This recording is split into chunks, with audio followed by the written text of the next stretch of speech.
The Force binds all things across the galaxy, connecting every living being in an invisible web of energy and destiny. For millennia, the Jedi believed they understood its will. The Sith thought they could bend it to their ambition. But what happens when something arrives from beyond the stars?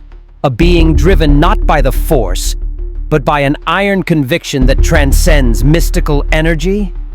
What happens when a Titan enters a galaxy already tearing itself apart, bringing with him a philosophy so absolute that even Sith lords might recoil? The answer would be written in fire across 1,000 worlds. Above Mustafar, where Vader's fortress cast its shadow across rivers of lava, space itself screamed. Reality tore open like fabric shredded by an invisible blade, and through that wound poured energies that registered on no Imperial scanner. Officers in the orbital station frantically checked their instruments, certain of malfunction. No hyperspace signature, no ion trail, no sublight approach, just a rift in the fabric of existence, and through it, something massive. The ship that emerged was like nothing in Imperial records. Sleek where Star Destroyers were angular, organic where TIE fighters were mechanical. Its hull bore scars from a battle fought in dimensions the Empire couldn't fathom. It tumbled through the rift, trailing exotic particles that made the station's sensors wail in protest. As the dimensional tear sealed behind it with a pulse of violet light, the vessel stabilized, its alien engines flaring to life with a deep thrumming that resonated through the Force itself. Inside the ship's command throne, Thanos opened his eyes. The Mad Titan rose slowly, his massive frame unfolding to its full, imposing height. Purple skin caught the dim light of emergency systems, struggling to compensate for the catastrophic dimensional translation. His double-bladed sword remained mag-locked to the wall, untouched by the chaos. Around him, displays flickered with data his ship's intelligence frantically tried to interpret. New star charts, unfamiliar energy signatures, a galaxy utterly alien to the one he'd left behind. But the fundamentals remained constant. Thanos had spent lifetimes studying the patterns of civilizations across the cosmos. He recognized the signs instantly. The electromagnetic chatter of 1,000 worlds locked in conflict, the energy signatures of weapons fired in anger, the desperate communications of beings fighting over dwindling resources. War, always war. And beneath it, the mathematical certainty that haunted his every waking moment. Too many beings consuming too little resources, hurtling toward inevitable collapse. Sanctuary 2, status report, he commanded, his voice a deep rumble that carried absolute authority. Hull integrity at 73%, the ship's AI responded in a synthetic tone. Dimensional transition caused cascade failures across 17 primary systems. Weapons offline. Shields at 40%. Unable to establish communication with any Outrider vessels. Unable to locate any known star systems. Conclusion. We are no longer in our universe of origin. Thanos absorbed this without visible reaction. He'd anticipated the possibility. The hyperspace anomaly his science division had been exploiting, a phenomenon these locals apparently called a hyperlane, had proven unstable. The energy signature had reminded him of the Space Stone's dimensional properties, and he'd gambled that it might lead to new resources, new worlds ripe for his crusade. He hadn't expected to be torn completely from his reality. No matter. A new galaxy simply meant a new equation to balance. Scan for inhabited systems, he ordered, moving to the forward viewport. Below, Mustafar churned with volcanic fury, its surface a hellscape that reminded him of Titan's final days. A world in its death throes, resources spent, useful only as a monument to inevitable entropy. Prioritize population centers, industrial capacity, and military installations. The data began flowing across his screens, and Thanos felt something almost like satisfaction.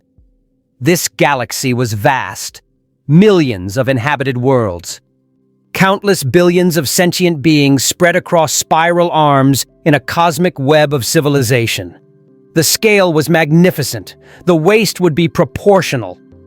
The comm system crackled suddenly, breaking through his analysis. A harsh artificial voice filled the bridge, speaking a language Sanctuary 2's translators needed 3 seconds to decode. Unknown vessel, you have entered restricted Imperial space. Identify yourself immediately or be destroyed. This is your only warning. Thanos studied the tactical display. 3 small spacecraft, TIE fighters, his database now labeled them, were approaching from the orbital station. Primitive propulsion systems. No shields, weapons that registered as barely above kinetic force. He could swat them from the void without effort. But he didn't. Instead, he opened a channel, allowing his ship's systems to translate his response into their language. I am Thanos of Titan. I seek an audience with whoever commands this sector. Silence. Then, from a different source, a planetary surface installation, a new voice emerged. This one carried weight that transcended mere authority. It resonated with something deeper, something that made Thanos' tactical instincts flare in warning. When it spoke, even through translation and distance, it commanded absolute attention. I am Lord Vader, and you will explain how you penetrated Imperial space without detection. The voice paused, and Thanos sensed evaluation happening on levels beyond simple observation. You are not of this galaxy. I sense no connection to the Force in your vessel, yet you arrived through means that defy conventional physics. You will land your ship at coordinates I am transmitting. Resist, and I will reduce your vessel to atoms. Thanos smiled, though there was no humor in it. He recognized power when he heard it, and practical threat assessment when it was delivered. This Vader understood leverage. That made him potentially useful or potentially dangerous. Either way, worth investigating. Very well, Lord Vader, Thanos replied. I accept your invitation, but understand this. I have not crossed the barrier between realities to kneel before local warlords. We will speak as equals, or we will speak as enemies. The choice is yours. He cut the transmission before Vader could respond, then turned to his armory. His sword came free from its mounting with a satisfying magnetic release. The blade's edge caught the light. Ancient metal forged in the heart of a dying star, capable of cleaving through nearly any substance in his home universe. Whether it would prove equally effective here remained to be seen. As Sanctuary 2 began its descent toward the coordinates, a massive fortress of black stone that rose from Mustafar's hellish surface like a monument to darkness itself. Thanos reviewed what his sensors had gathered. This empire controlled vast territory through military force. They possessed crude but effective faster-than-light travel, directed energy weapons, and something called the Force that his ship's intelligence struggled to categorize. Some form of psychic energy? Quantum field manipulation? The data was insufficient. If you want to see more characters enter the Star Wars galaxy, hit that subscribe button and drop the name of a character you'd want to see in the comments below. May the Force be with you.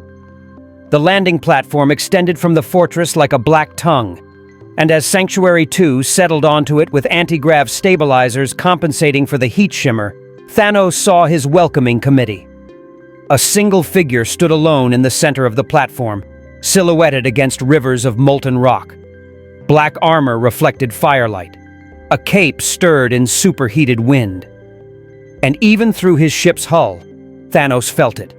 Not with his body, but with that part of his consciousness attuned to cosmic forces. This being radiated power the way stars radiated light. Lord Vader was no mere warlord. He was something far more interesting. Thanos descended the boarding ramp, sword mag-locked to his back, armor absorbing the brutal heat without strain. He stood at his full height, allowing Vader to take his measure. Purple skin, ridged chin, eyes that had witnessed the death of worlds.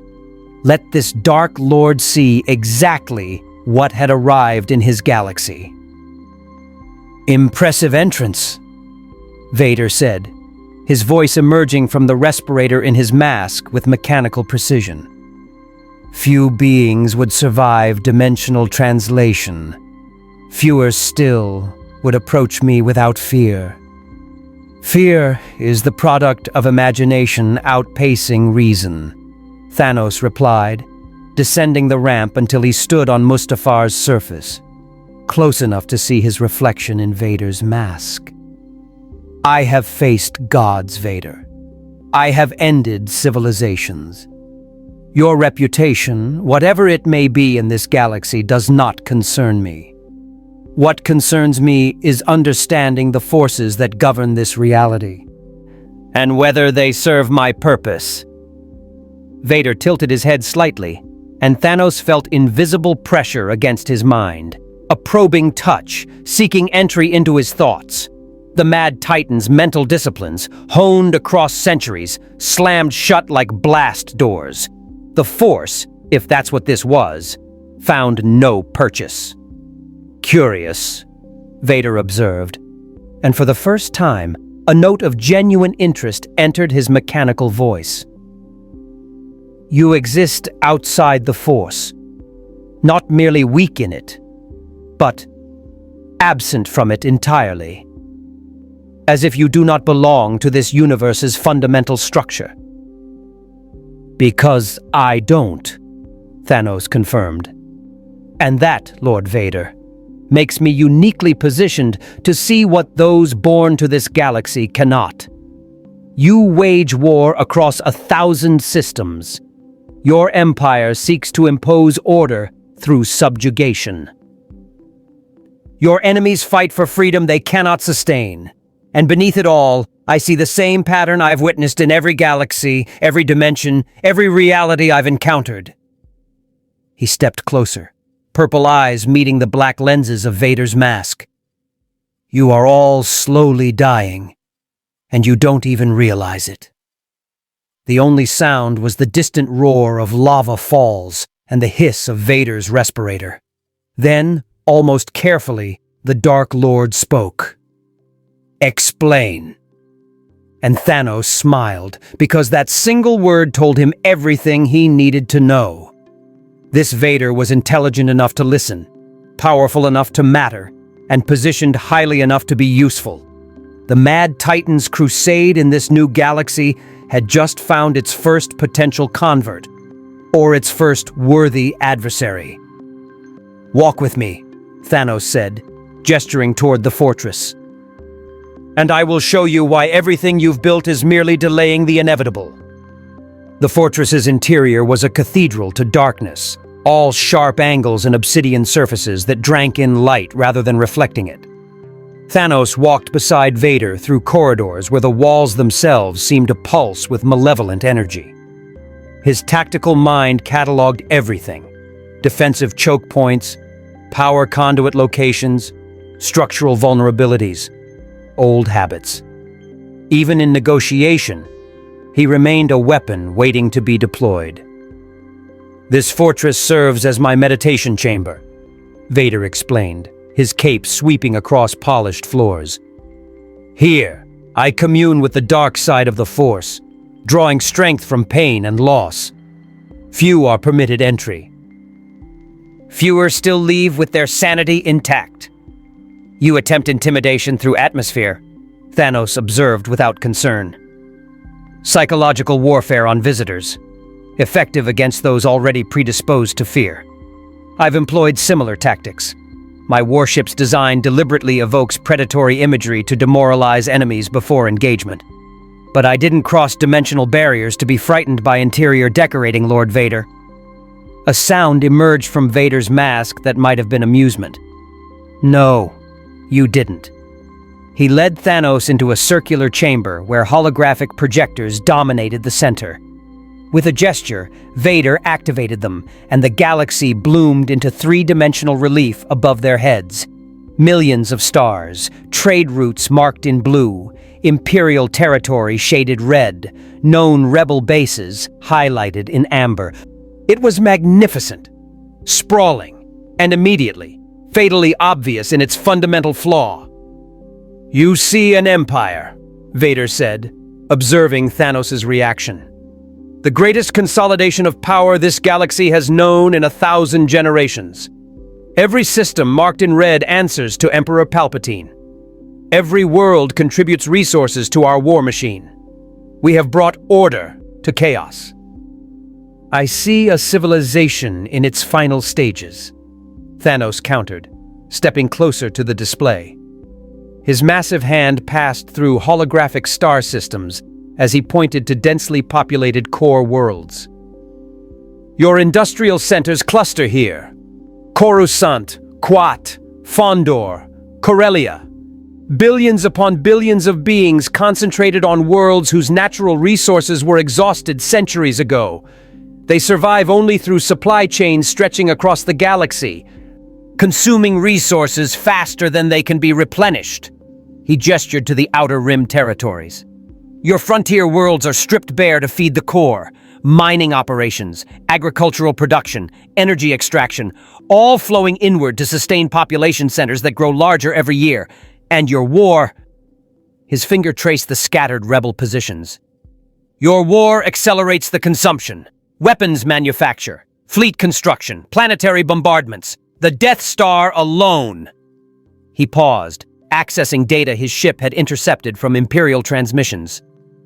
"Your battle station consumed resources equivalent to the total output of a dozen star systems for 2 decades. And the rebels destroyed it, wasted.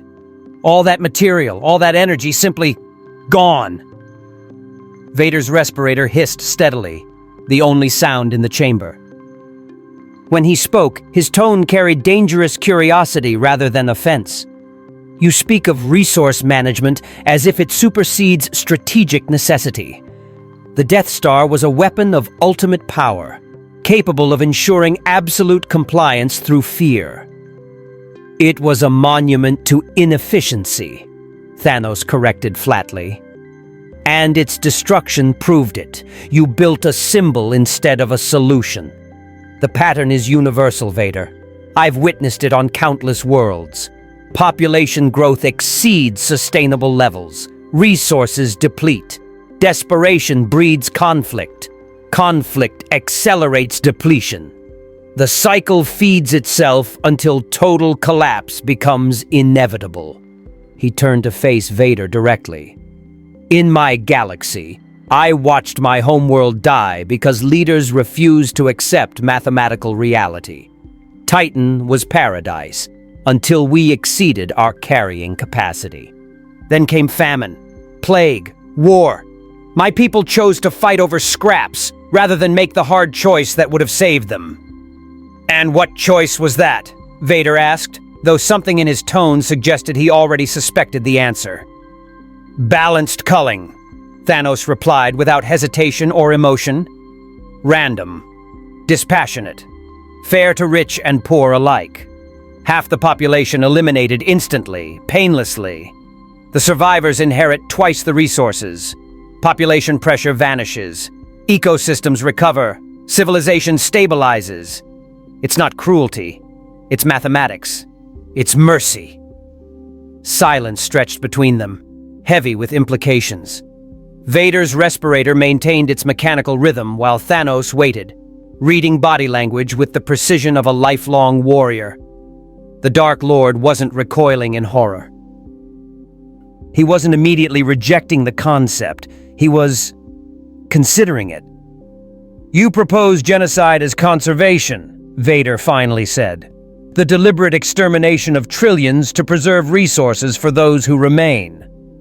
"I propose surgical intervention to prevent total extinction," Thanos corrected. "Your galaxy contains trillions of sentient beings spread across millions of worlds. Without intervention, that number will continue growing until resource depletion triggers cascading system failures. Famine, economic collapse, wars that make your current rebellion look like a border skirmish, civilizations cannibalizing each other for survival, and in the end, everyone dies." He gestured to the holographic galaxy.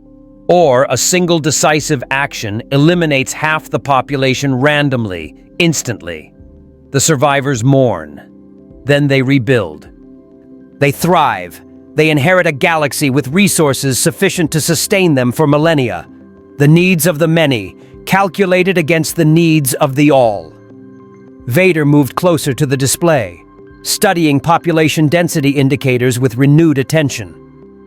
The Emperor seeks control through order. You seek balance through extinction. Both require the exercise of absolute power over life and death.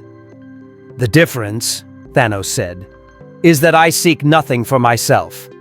No throne, no empire, no legacy. When my work is done, I will retire to watch the sun rise on a grateful universe. Your Emperor hoards power for its own sake. His order serves his ambition. My solution serves the mathematical imperative of survival itself. The Dark Lord turned to face him, and for the first time, Thanos sensed genuine intensity in that mechanical voice. You speak of gratitude. Do you truly believe beings would be grateful for mass extinction of their loved ones? Eventually, yes, Thanos replied without hesitation. After the initial grief fades, they will see empty worlds repopulated with forests, oceans recovering from industrial pollution, resources abundant where scarcity once drove conflict. They will watch their children grow in prosperity rather than fighting over scraps, and they will understand this was mercy, this was salvation. He paused, then added, Understanding is not required for the solution to be correct. I do not need their approval. I need only the will to act. Vader's respirator hissed 3 times before he spoke. And you believe you possess the means to execute such a plan? In an unfamiliar galaxy, with damaged ship and no infrastructure? Not yet, Thanos admitted, appreciating the tactical assessment. But I have time. Sanctuary 2's systems are repairable using local technology. Your industrial base is crude but functional. I will need resources, manufacturing capacity, access to your archives to understand this galaxy's population distribution and resource networks. He met Vader's gaze through the mask's lenses. This is why I'm speaking with you, Lord Vader. You command vast resources. You understand the application of absolute power. And unlike most beings I've encountered, you possess the intelligence to recognize mathematical truth even when it conflicts with emotional preference. You wish to recruit me? I wish to offer you purpose beyond servitude, Thanos countered. You serve this Emperor, but I see the chains even from here. Force-based domination keeping you leashed. My ship's sensors detected your cybernetic systems. Extensive damage, barely sustainable life support. Someone powerful enough to command galactic resources, yet trapped in a prison of tortured flesh. He let that observation hang in the air. I offer you something your Emperor cannot. Not power over others, but power to accomplish something genuinely meaningful. The salvation of an entire galaxy. The chamber fell silent except for mechanical breathing. Thanos watched Vader process the implications, calculate the angles, weigh the possibilities. This was the critical moment. The instant where potential converts either embraced the inevitable or rejected it out of weakness. I will not betray the Emperor, Vader said finally. He is the most powerful being in this galaxy, and his will shapes the destiny of trillions. I'm not asking for betrayal, Thanos replied smoothly. I'm asking for you to report honestly what you've witnessed. An extra-dimensional being has arrived with technology beyond Imperial classification and philosophy that warrants consideration.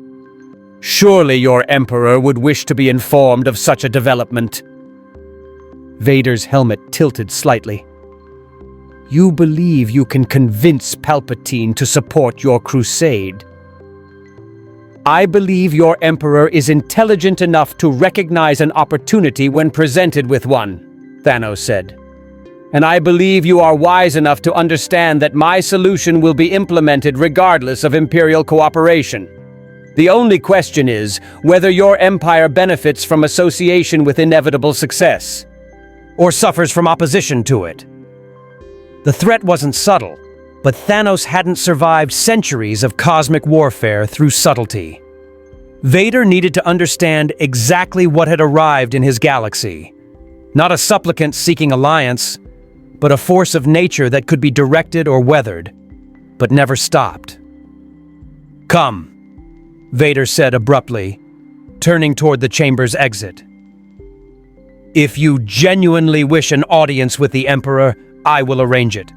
But know this, Thanos of Titan, Palpatine has destroyed beings far more powerful than you appear to be.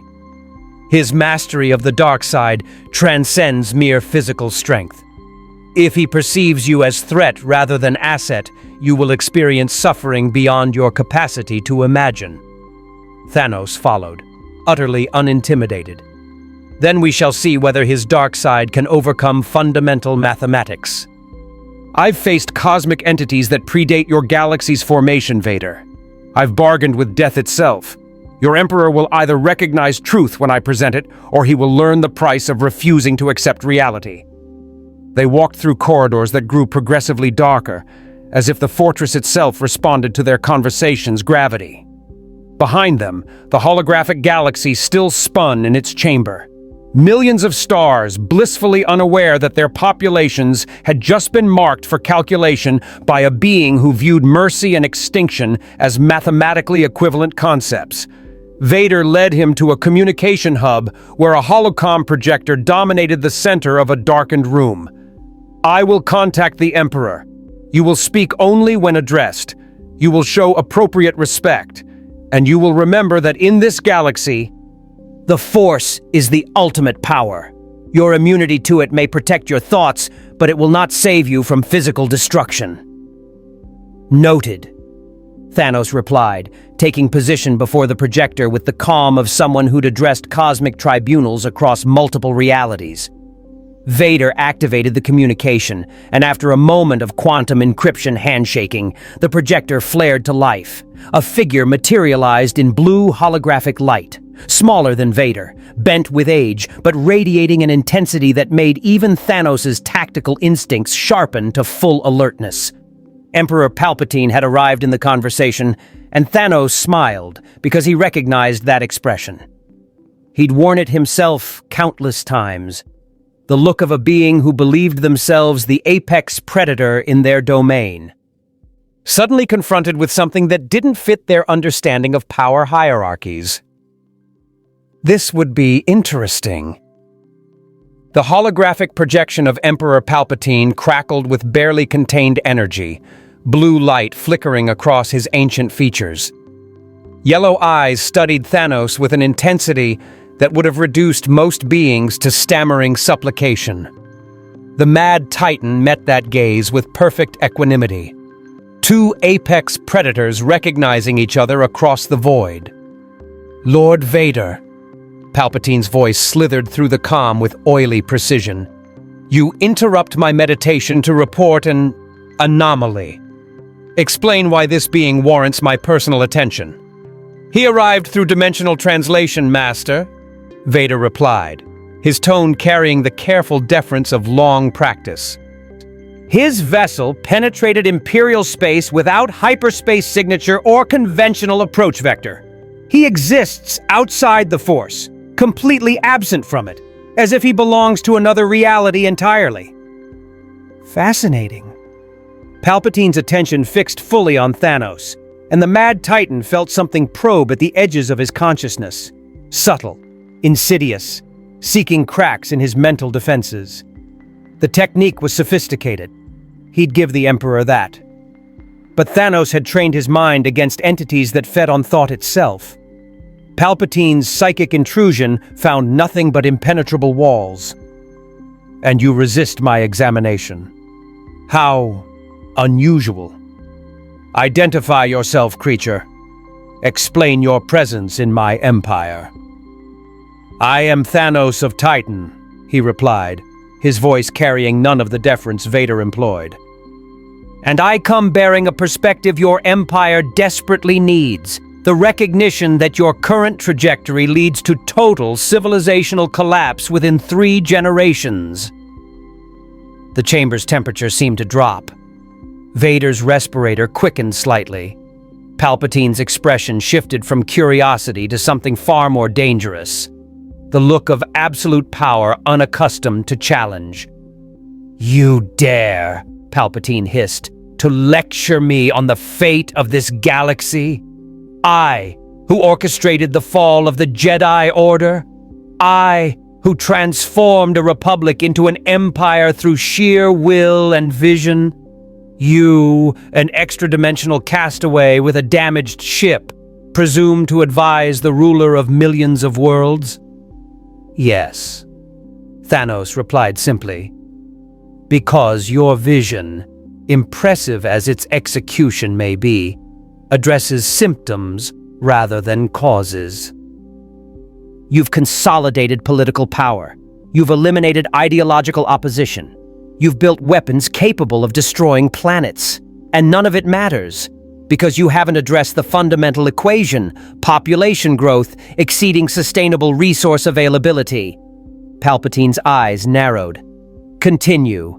You have precisely 1 minute to justify why I shouldn't have Lord Vader execute you where you stand."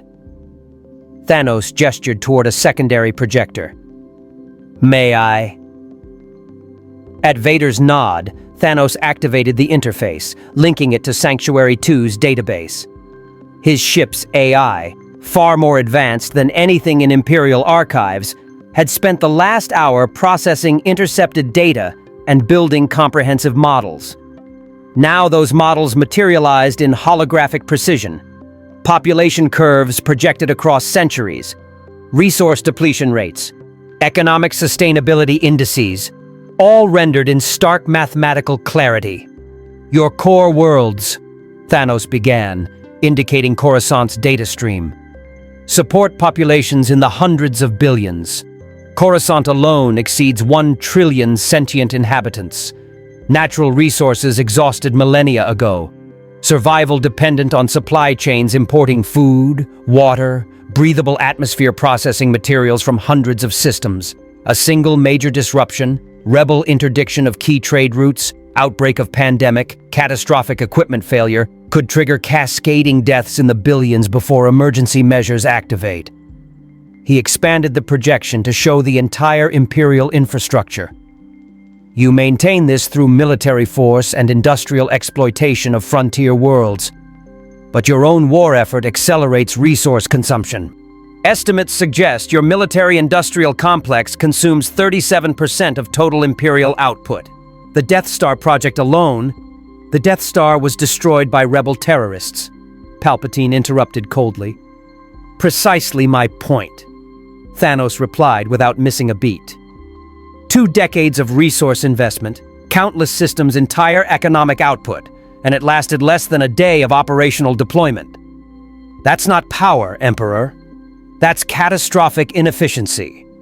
And now you're faced with either abandoning the superweapon concept or investing equivalent resources in a replacement, further straining your economic foundation.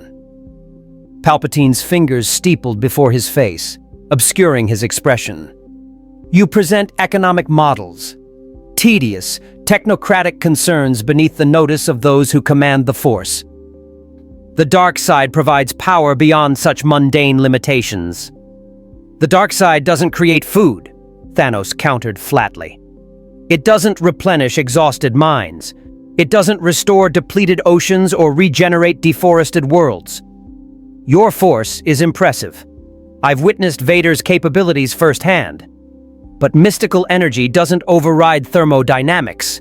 You cannot force choke entropy into submission.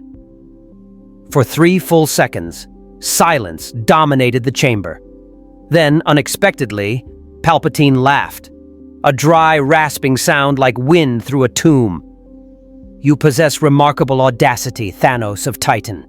Most beings who speak to me thus do not survive the conversation. But your analysis, while pedestrian in its materialism, is not entirely without merit. The yellow eyes gleamed with renewed interest. What solution do you propose? I assume you didn't traverse dimensional barriers merely to lecture me on resource economics. This was the moment. Thanos felt it crystallize. The instant where his crusade in this galaxy would either find Imperial support or Imperial opposition. He chose his words with surgical precision. Systematic population reduction. Random selection across all Imperial and Rebel territories simultaneously. 50% elimination. Executed instantly and painlessly. No discrimination based on species, class, political affiliation, or force sensitivity. Pure mathematical balance. Vader's respirator stopped for a full second before resuming. Palpatine's expression remained eerily neutral, yellow eyes studying Thanos, as if he were a particularly interesting specimen under laboratory analysis. You propose, Palpatine said slowly, the extermination of trillions of Imperial citizens. My citizens. And you present this as, what? Public service? I present it as the only solution that addresses root cause rather than symptoms. Thanos replied. Your empire survives through increasingly unsustainable extraction. Your rebellion fights for freedoms that will be meaningless when resource wars make civilized governance impossible. Both sides are rearranging furniture on a ship that's already sinking. He gestured to the population projections again. Without intervention, this galaxy faces total collapse within a century, possibly sooner if your civil war intensifies. With intervention, the survivors inherit sustainable abundance. Your empire continues. The rebellion becomes irrelevant. Everyone who remains has access to resources sufficient for genuine prosperity. And the method of this intervention? Palpatine asked, his tone offering no indication of his thoughts. I require access to your industrial base to construct appropriate technology, Thanos explained. My ship's systems contain designs that, adapted to your manufacturing standards, can achieve simultaneous galactic-scale effect. The technical challenges are substantial but solvable. The real question is whether you possess the will to implement a solution that serves collective survival over individual sentiment. Palpatine leaned back in his throne, fingers drumming against armrests with calculated rhythm. Let me ensure I understand your proposal.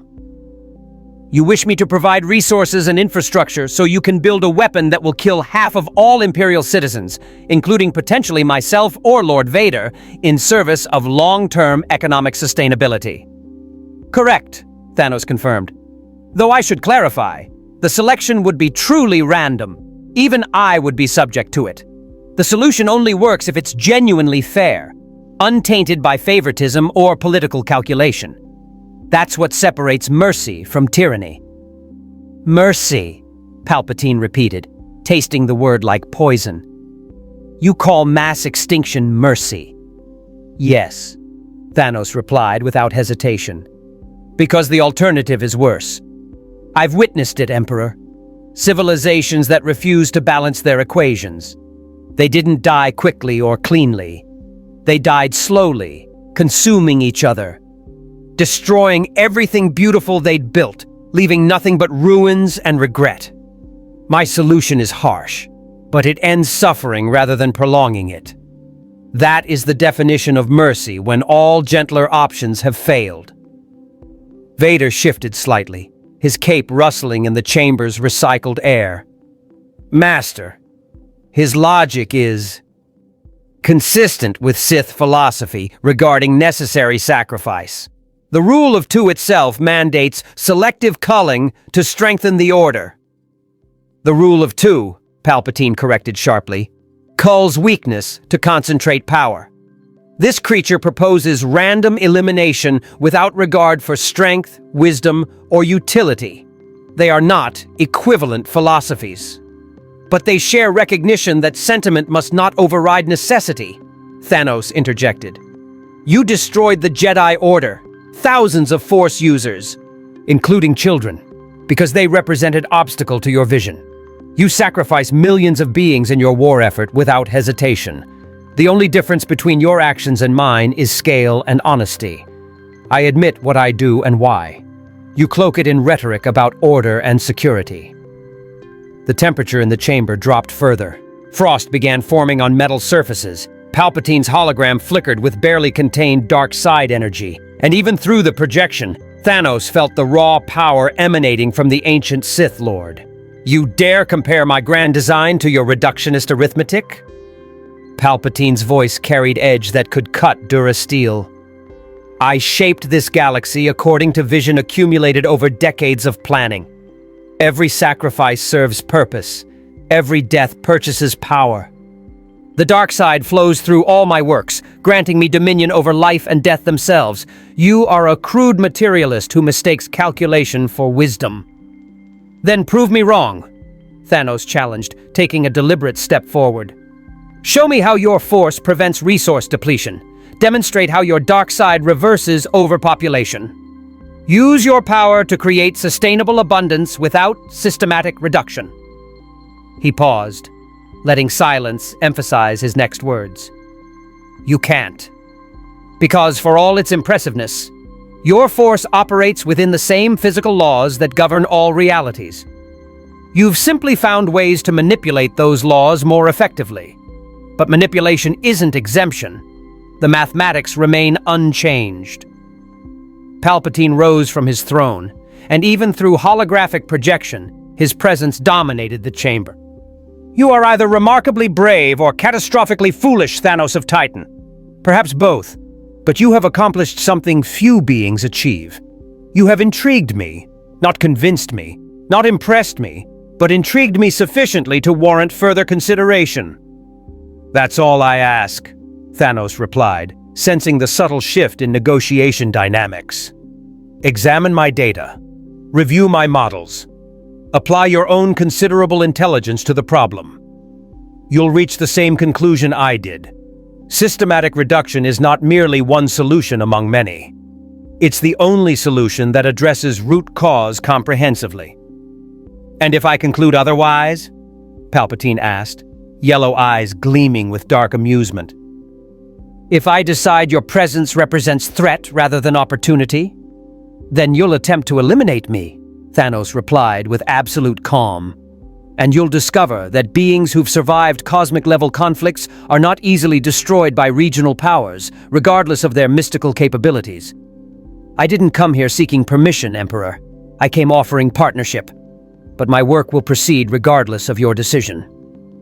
The silence that followed carried weight of unspoken threats and calculated evaluations. Two beings who'd reshaped entire civilizations through will and vision, assessing whether the other represented tool or obstacle. Finally, Palpatine smiled, a thin, cruel expression that promised nothing good. Lord Vader, you will provide our dimensional guest with quarters appropriate to his status. Not as prisoner, not as ally, as subject under observation. Thanos of Titan, you will have opportunity to present your case more comprehensively. I will review your data, and then I will decide whether your mathematics outweigh my mastery of the Force. A fair arrangement, Thanos acknowledged. I look forward to continuing our discussion. The hologram flickered out, leaving Thanos and Vader alone in the darkened chamber. The Dark Lord regarded him for a long moment before speaking. You are either the most dangerous being to enter this galaxy in a millennium, Vader said quietly, or you are about to experience power that transcends your understanding of reality. Possibly both. Thanos smiled grimly.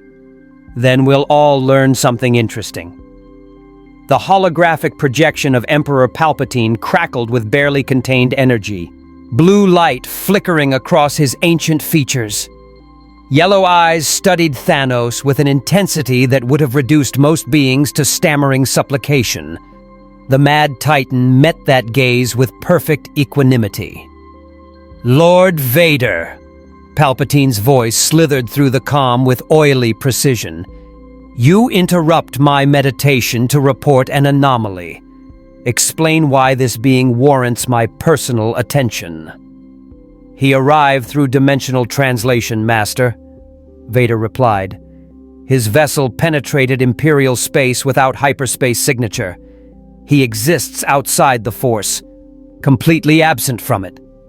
"Fascinating." Palpatine's attention fixed on Thanos, and the Mad Titan felt something probe at his consciousness. Subtle, insidious, seeking cracks in his mental defenses. Thanos had trained against entities that fed on thought itself. Palpatine's intrusion found nothing but impenetrable walls. "You resist my examination. Identify yourself, creature." "I am Thanos of Titan," he replied, his voice carrying none of Vader's deference. "And I come bearing perspective your empire desperately needs. Recognition that your current trajectory leads to civilizational collapse within 3 generations." The chamber's temperature dropped. Vader's respirator quickened. Palpatine's expression shifted to something far more dangerous. "You dare lecture me on the fate of this galaxy? I, who orchestrated the fall of the Jedi Order? I, who transformed a republic into an empire? You presume to advise the ruler of millions of worlds?" "Yes," Thanos replied simply. "Because your vision addresses symptoms rather than causes. You've consolidated power. You've built planet-destroying weapons. And none of it matters, because you haven't addressed the fundamental equation: population growth exceeding sustainable resources." Palpatine's eyes narrowed. "You have 1 minute to justify why I shouldn't have Lord Vader execute you where you stand." Thanos activated a secondary projector, linking to Sanctuary 2's database. Population curves materialized in holographic precision. Resource depletion rates, economic sustainability indices, all rendered in stark mathematical clarity. Your core worlds support populations in the hundreds of billions. Coruscant alone exceeds 1 trillion inhabitants. Natural resources exhausted millennia ago. Survival dependent on supply chains from hundreds of systems. A single major disruption could trigger cascading deaths in the billions. He expanded the projection to show Imperial infrastructure. "You maintain this through military force and exploitation of frontier worlds, but your war effort accelerates consumption. Your military-industrial complex consumes 37% of total output. The Death Star project alone. The Death Star was destroyed by rebel terrorists," Palpatine interrupted coldly. "Precisely my point," Thanos replied. 2 decades of resource investment, and it lasted less than a day operational. That's not power, Emperor. That's catastrophic inefficiency. And now you're investing equivalent resources in replacement, further straining your foundation. Palpatine's fingers steepled before his face. "You present economic models, tedious concerns beneath those who command the Force. The dark side provides power beyond such limitations." "The dark side doesn't create food," Thanos countered flatly. "It doesn't replenish exhausted minds or restore depleted oceans. Your force is impressive, but mystical energy doesn't override thermodynamics. You cannot force choke entropy into submission." Silence dominated the chamber. Then Palpatine laughed, a dry, rasping sound. "Remarkable audacity. Most beings who speak to me thus do not survive the conversation. But your analysis is not entirely without merit." The yellow eyes gleamed. "What solution do you propose?" This was the moment. Thanos chose his words with surgical precision. "Systematic population reduction. Random selection across all Imperial and Rebel territories simultaneously. 50% elimination, executed instantly and painlessly. No discrimination based on species, class, political affiliation, or force sensitivity. Pure mathematical balance." Vader's respirator stopped for a full second. Palpatine's expression remained eerily neutral. "You propose the extermination of trillions of Imperial citizens. My citizens. And you present this as public service? I present it as the only solution addressing root cause rather than symptoms, Thanos replied. Your empire survives through unsustainable extraction. Your rebellion fights for freedoms that become meaningless when resource wars make governance impossible. Both sides are rearranging furniture on a sinking ship. He gestured to the projections. Without intervention, this galaxy faces total collapse within a century. With intervention, survivors inherit sustainable abundance. Your empire continues. The rebellion becomes irrelevant. And the method of this intervention? Palpatine asked. I require access to your industrial base to construct appropriate technology. My ship's systems contain designs that, adapted to your manufacturing standards, can achieve simultaneous galactic scale effect. The real question is whether you possess the will to implement a solution serving collective survival over individual sentiment. Palpatine leaned back, fingers drumming against armrests. Let me ensure I understand. You wish me to provide resources so you can build a weapon that will kill half of all Imperial citizens, including potentially myself or Lord Vader, in service of economic sustainability. Correct, Thanos confirmed. Though I should clarify, the selection would be truly random. Even I would be subject to it. The solution only works if it's genuinely fair. That's what separates mercy from tyranny. Mercy, Palpatine repeated like poison. You call mass extinction mercy? Yes, because the alternative is worse. I've witnessed civilizations that refuse to balance their equations. They died slowly, consuming each other, destroying everything beautiful they'd built. My solution is harsh, but it ends suffering rather than prolonging it. Vader shifted slightly. Master, his logic is consistent with Sith philosophy regarding necessary sacrifice. The rule of two culls' weakness to concentrate power, Palpatine corrected sharply. This creature proposes random elimination without regard for strength.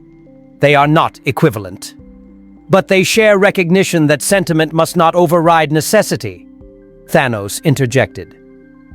You destroyed the Jedi Order, thousands including children, because they obstructed your vision. You sacrificed millions in your war effort without hesitation. The only difference is scale and honesty. I admit what I do and why. Frost formed on metal surfaces. Palpatine's hologram flickered with dark side energy. You dare compare my grand design to your reductionist arithmetic? I shaped this galaxy through decades of planning. Every sacrifice serves purpose. The dark side flows through all my works. You are a crude materialist who mistakes calculation for wisdom. Then prove me wrong, Thanos challenged.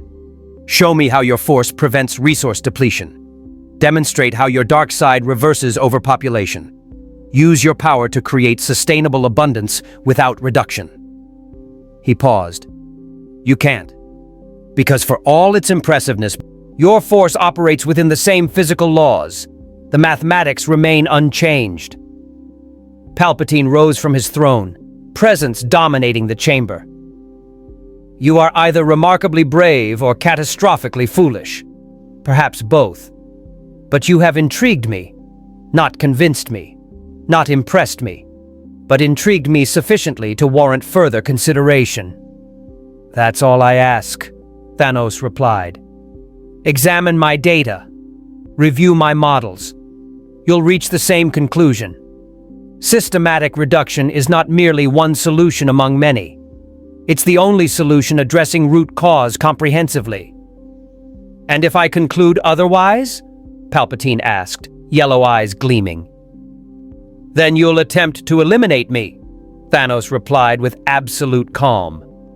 And you'll discover that beings who've survived cosmic conflicts are not easily destroyed by regional powers, regardless of mystical capabilities.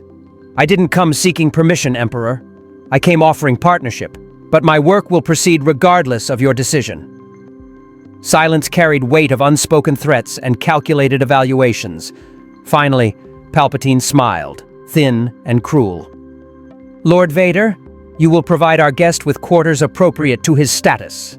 Not as prisoner, not as ally, as subject under observation. Thanos of Titan, you will have opportunity to present your case more comprehensively. I will review your data, and then I will decide whether your mathematics outweigh my mastery of the Force. A fair arrangement, Thanos acknowledged. The hologram flickered out, leaving Thanos and Vader alone in the darkened chamber. You are either the most dangerous being to enter this galaxy in a millennium, Vader said quietly, or you are about to experience power that transcends your understanding of reality. Thanos smiled grimly. Then we'll all learn something interesting. The quarters Vader assigned were Spartan, but functional. A circular chamber within the fortress's lower levels, where volcanic heat penetrated stone walls and cast everything in a hellish amber glow. Thanos stood at the viewpoint, watching lava rivers carve paths through Mustafar's tortured geography, and considered his position. The Emperor was intrigued, but not convinced. That was acceptable. Palpatine possessed the intelligence to recognize truth when presented with sufficient evidence, and Thanos had barely begun his presentation. The data streams from Sanctuary 2 continued analyzing Imperial networks, building comprehensive models of this galaxy's resource distribution and consumption patterns. Every hour provided additional ammunition for his argument. His ship's repair systems worked autonomously in the landing bay above, nanite swarms adapting Imperial materials to restore damaged systems. Vader's technicians observed with mixture of fascination and confusion, technology that self-repaired using principles they couldn't comprehend. Good. Let them see what capabilities existed beyond their Force-dominated understanding of power. The door hissed open without warning. Vader entered, cape settling around his armored form like shadows coalescing. The Emperor has reviewed your data, Vader announced. He finds your models compelling, disturbingly so. Truth often disturbs those comfortable with current arrangements, Thanos replied, turning from the viewport. Will he provide the resources I require? He has not decided, but he wishes to understand your motivation more completely. You claim to seek nothing for yourself. No throne, no power, no legacy. Yet you propose action that would make you the greatest mass murderer in galactic history. Explain this contradiction. Thanos gestured for Vader to approach the viewport. Together they watched Mustafar's geological violence play out below. Do you know why I chose the name Thanos, Lord Vader? In the language of my people, it derives from ancient concepts of death and mortality. I was not born to privilege or prophecy. I was simply another citizen of Titan, watching my world consume itself. You mentioned this before, Vader said. Your homeworld's collapse shaped your philosophy. It did more than shape it. It revealed fundamental truth others refused to acknowledge. Thanos' voice carried weight of old pain, carefully controlled. I proposed the same solution on Titan that I propose here. Random selection, fair culling, mathematical salvation. The Planetary Council rejected it, called me mad, exiled me for suggesting the unthinkable. His massive hands clenched. 10 years later, Titan was a graveyard. Every being I'd tried to save, dead. Not from my solution, but from their refusal to accept it. And you believe this validates your methods, Vader observed. I know it does, Thanos corrected. I've visited 17 worlds since Titan's fall, civilizations at various stages of the same trajectory. On 6 of them, I implemented my solution despite local opposition. Those 6 worlds now thrive, ecosystems restored, resources abundant, survivors building sustainable futures. The other 11 refused my intervention. 8 have since collapsed into chaos. 3 are en route to the same fate. He turned to face Vader directly. I don't require validation, Lord Vader. Reality provides it. The mathematics don't lie. The only variable is whether civilizations accept the cure before the disease kills them. Vader's respirator hissed steadily. You speak of cure. The Emperor speaks of your proposal as threat. He believes you may intend to execute your plan regardless of permission, and that your request for resources is merely reconnaissance to understand Imperial capabilities before you act independently. Your Emperor is perceptive, Thanos acknowledged without concern. Yes, I will implement my solution whether he assists or opposes. But cooperation offers him opportunity to shape the aftermath. With Imperial support, the post-reduction galaxy could be structured according to his vision. Stronger, more sustainable, genuinely capable of the order he claims to desire. Without his support, the power vacuum created by random elimination might fracture his empire irreparably. You threaten the Emperor while claiming to offer partnership. I present tactical reality, Thanos replied. I'm not his enemy unless he makes himself mine. I genuinely believe cooperation serves both our interests. But I won't allow local politics to prevent necessary action. That's not threat, it's boundary setting. Vader moved closer, and Thanos felt that invisible pressure again, the Force probing at him, testing for weakness or deception. It found neither. The Emperor commands resources beyond your comprehension. The dark side grants power that transcends physical force. If you become his enemy, Thanos of Titan, you will face abilities that shattered the Jedi Order and crushed a 1,000-year republic. I faced Asgardian gods, Thanos replied calmly. I battled beings that manipulated reality itself. I've stared into the heart of cosmic forces that predate your galaxy's formation. Your Emperor is powerful within his context, but context changes when dimensional barriers fall. He should consider very carefully whether he wishes to test which of us is more dangerous. Silence stretched between them.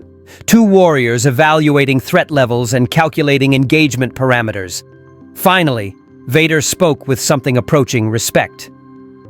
You do not fear death. I've spent centuries preparing for it, Thanos confirmed.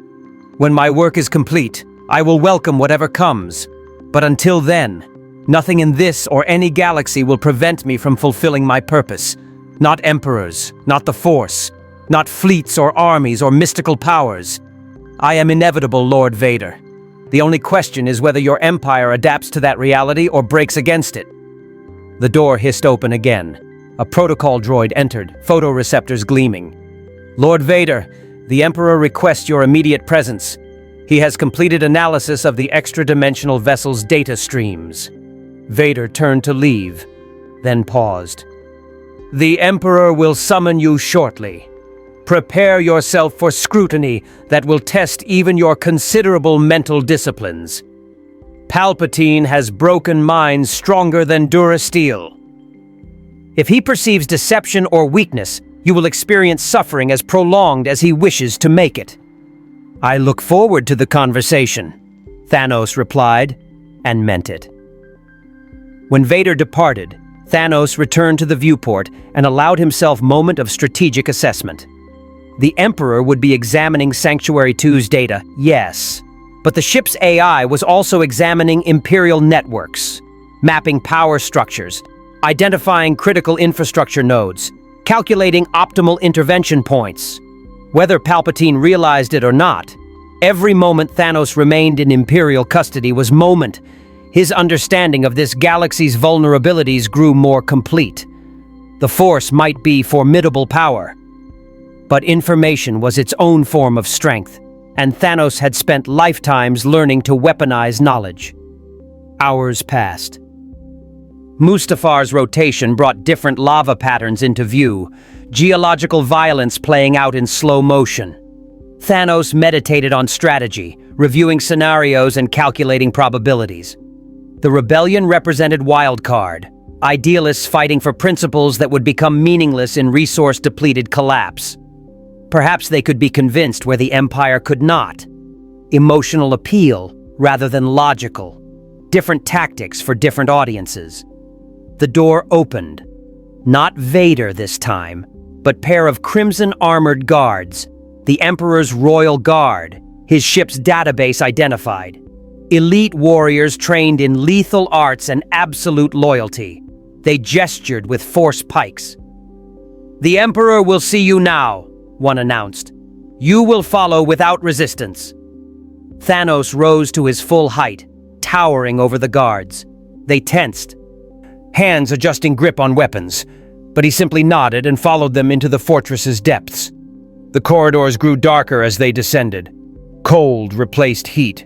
Stone walls gave way to strange black material that seemed to absorb light and sound equally. This was Palpatine's domain, the innermost sanctum where the Emperor communed with the dark side itself.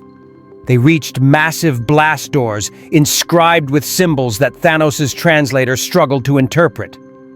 Ancient Sith script, his database suggested. Warnings about the corrupting power within. The doors opened with grinding mechanical resistance, revealing chamber beyond.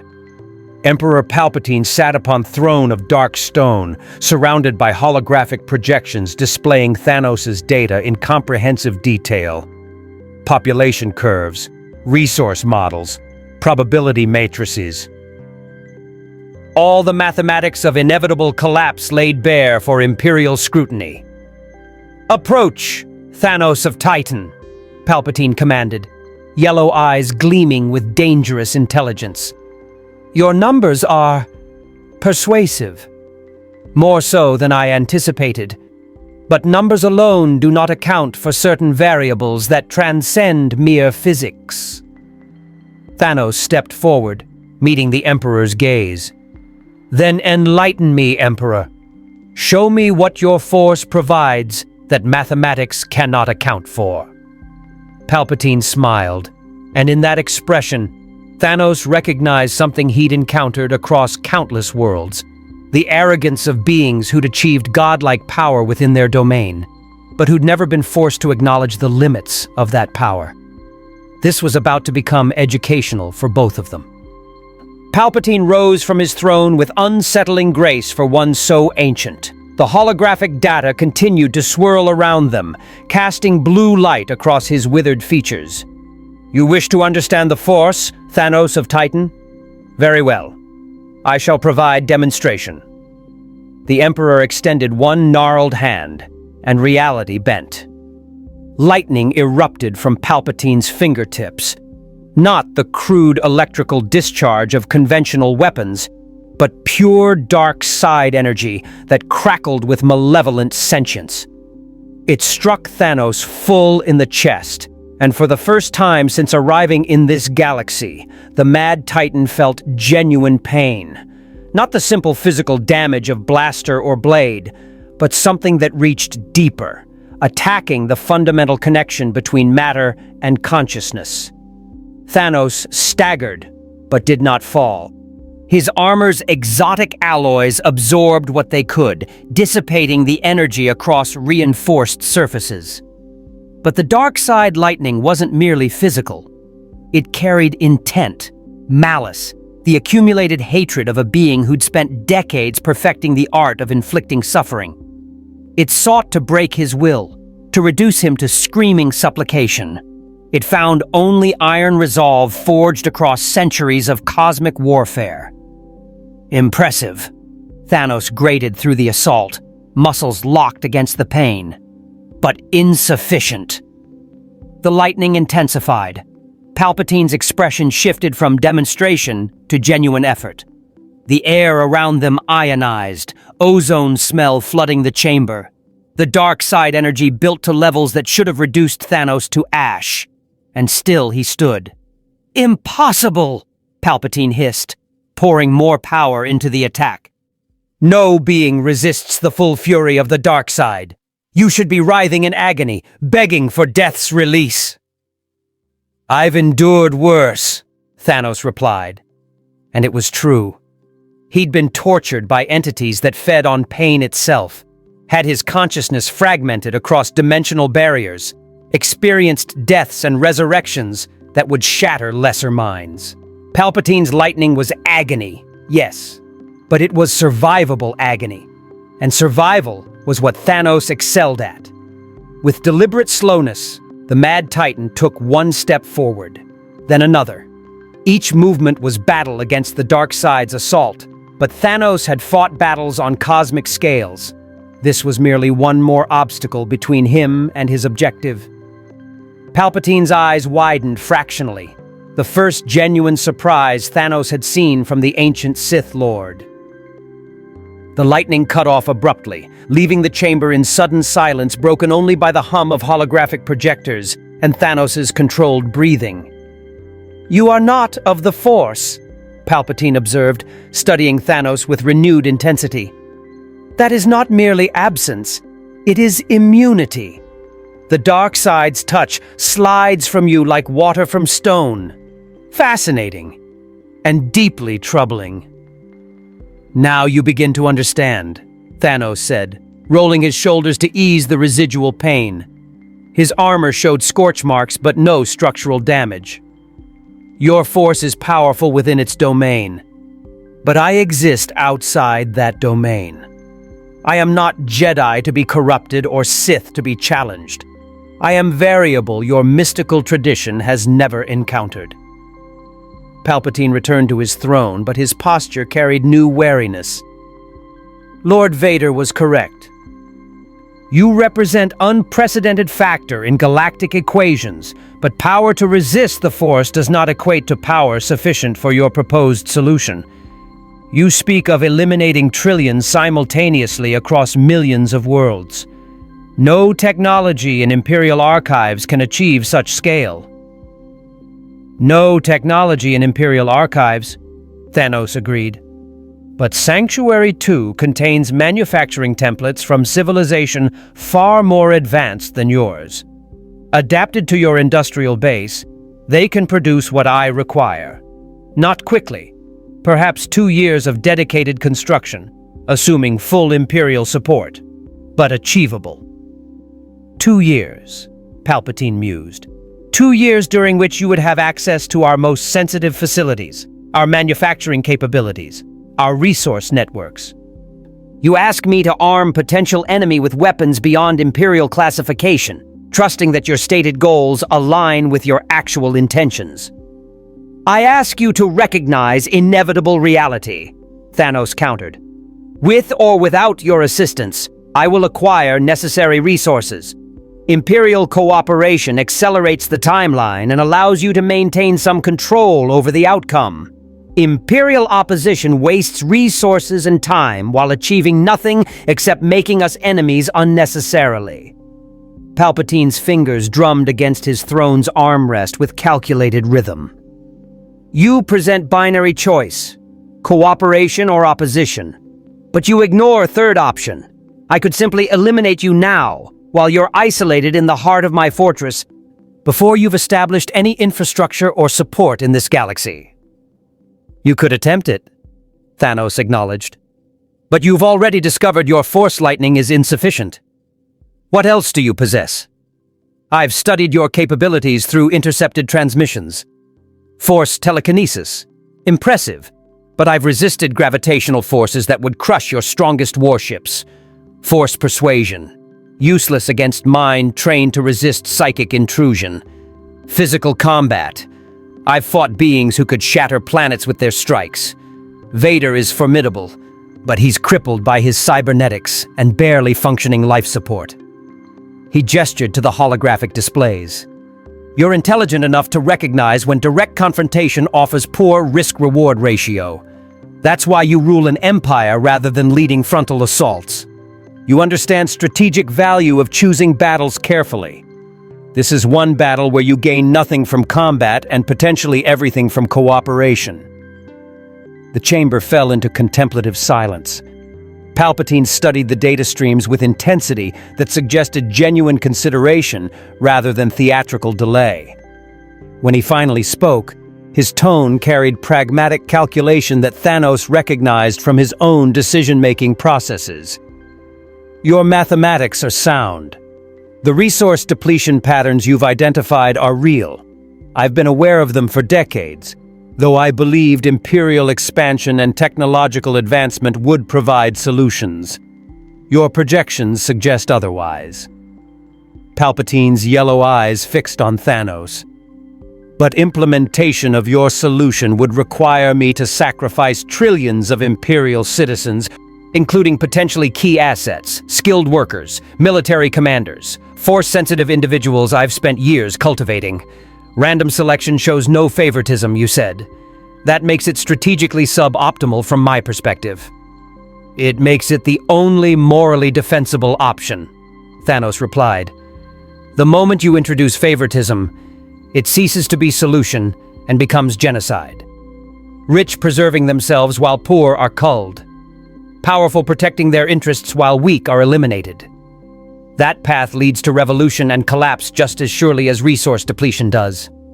True balance requires true randomness. Morality, Palpatine sneered. You speak of morality while proposing mass extinction. The contradiction is almost amusing. There is no contradiction. Morality divorced from consequentialist thinking is mere sentiment. The moral choice is the one that produces the best outcome for the greatest number over the longest time frame. Short-term suffering that prevents long-term extinction is more moral than comfortable complacency that leads to total collapse. Palpatine leaned forward. And if I refuse? If I decide the risk you represent outweighs potential benefits? Then I proceed independently, Thanos replied. I already have partial understanding of your galaxy's structure. Given time, I'll acquire complete understanding. I'll identify resources I need and take them. I'll build what I require in secret, probably in Outer Rim territories your empire barely patrols. And when I'm ready, I'll implement my solution regardless of Imperial opposition. He paused. The only difference is that without your cooperation, you have no voice in post-reduction governance structure. The power vacuum will fill itself unpredictably, and your empire will likely fracture in the chaos. You truly believe you can hide from the Empire's reach? I know I can. Your empire is vast but overextended. Your rebellion occupies significant military resources. Your emperor, powerful as he is, cannot personally oversee every industrial facility in the galaxy. I've operated in shadows of greater powers than yours, Palpatine. I've built armies from nothing and toppled civilizations that thought themselves invulnerable. Your empire is impressive by local standards, but it's not unprecedented. Palpatine's expression remained unreadable, but Thanos sensed the calculation happening behind those yellow eyes. The Emperor was weighing options, running scenarios, determining which path offered optimal outcome for his interests. It was rational process. Thanos respected far more than emotional appeals or moral grandstanding. I will make you an offer, Palpatine said finally. Prove your capability on smaller scale. Select one system. Overpopulated, resource-depleted, strategically unimportant to Imperial interests. Implement your solution there. If survivors experience the prosperity you predict, if the system stabilizes as your models suggest, then we will discuss broader implementation. Thanos considered this. A test case. Logical from Palpatine's perspective, verify claims before committing full resources. But it came with risks. Implementing solution on single system would demonstrate his capabilities to the entire galaxy. It would mobilize opposition, give the rebellion propaganda victory, potentially unite disparate factions against him. But it would also prove his point undeniably. One system saved through harsh mathematics, transformed from dying world to sustainable paradise. Visual evidence of what billions of beings could experience if they accepted necessary sacrifice. Acceptable. Thanos agreed. Provide me with system candidates meeting your criteria. I'll make selection and begin preparations. One condition, Palpatine added. This test occurs under Imperial observation. Lord Vader will accompany you. You will operate under restricted parameters. No access to sensitive Imperial systems, no unauthorized construction, no contact with rebel elements. You prove your concept using only resources I explicitly authorize. Agreed, Thanos replied without hesitation. Having Vader as observer changed nothing. The mathematics would speak for themselves regardless of who witnessed them. Palpatine gestured, and new holographic displays materialized, star charts highlighting several systems marked in amber. These are your candidates. Overpopulated, resource depleted, minimal strategic value. Choose one. Thanos studied the options with tactical precision. His decision would establish precedent for everything that followed. The galaxy was watching now, whether it realized it yet or not. He extended one massive finger and indicated a system. There. That one. Palpatine smiled thinly. So be it. Lord Vader will make arrangements. You have 6 months to prove your theory, Thanos of Titan. Use them wisely. The system Thanos selected was designated Riylo Minor in Imperial records, a forgotten outpost in the Outer Rim territories where 3 marginally habitable worlds circled a dying red sun. 2 billion sentient beings crammed into cities built atop exhausted mines, surviving on imported food and recycled water. Crime syndicates controlled most infrastructure. Imperial presence was minimal. A garrison of stormtroopers maintaining order through intermittent brutality. It was perfect.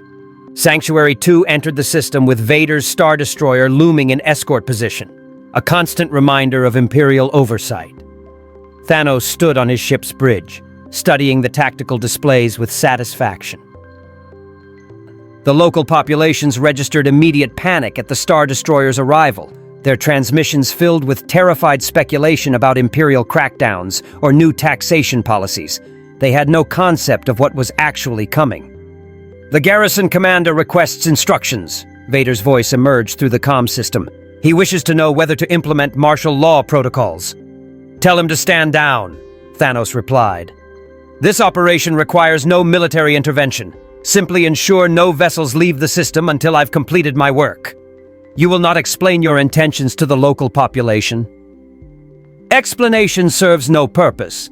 They cannot prevent what's coming, and forewarning would only create chaos that complicates implementation. Thanos magnified the display, examining population density clusters across the 3 worlds. How long until your Emperor's observation team arrives? They are already here, Vader replied. 20 Imperial scientists and military observers, equipped to monitor and document your process. They will board Sanctuary 2 within the hour. Thanos nodded. Let them observe. Let them record every detail. When survivors began thriving in resource abundance, those records would become Palpatine's most powerful argument for system-wide implementation. The Imperial team arrived via shuttle, led by a severe woman in officer's uniform who introduced herself as Director Sloan. Her eyes carried intelligence and barely concealed disdain as she studied Thanos. Emperor Palpatine commands that I observe and report on your methods with complete accuracy, she announced.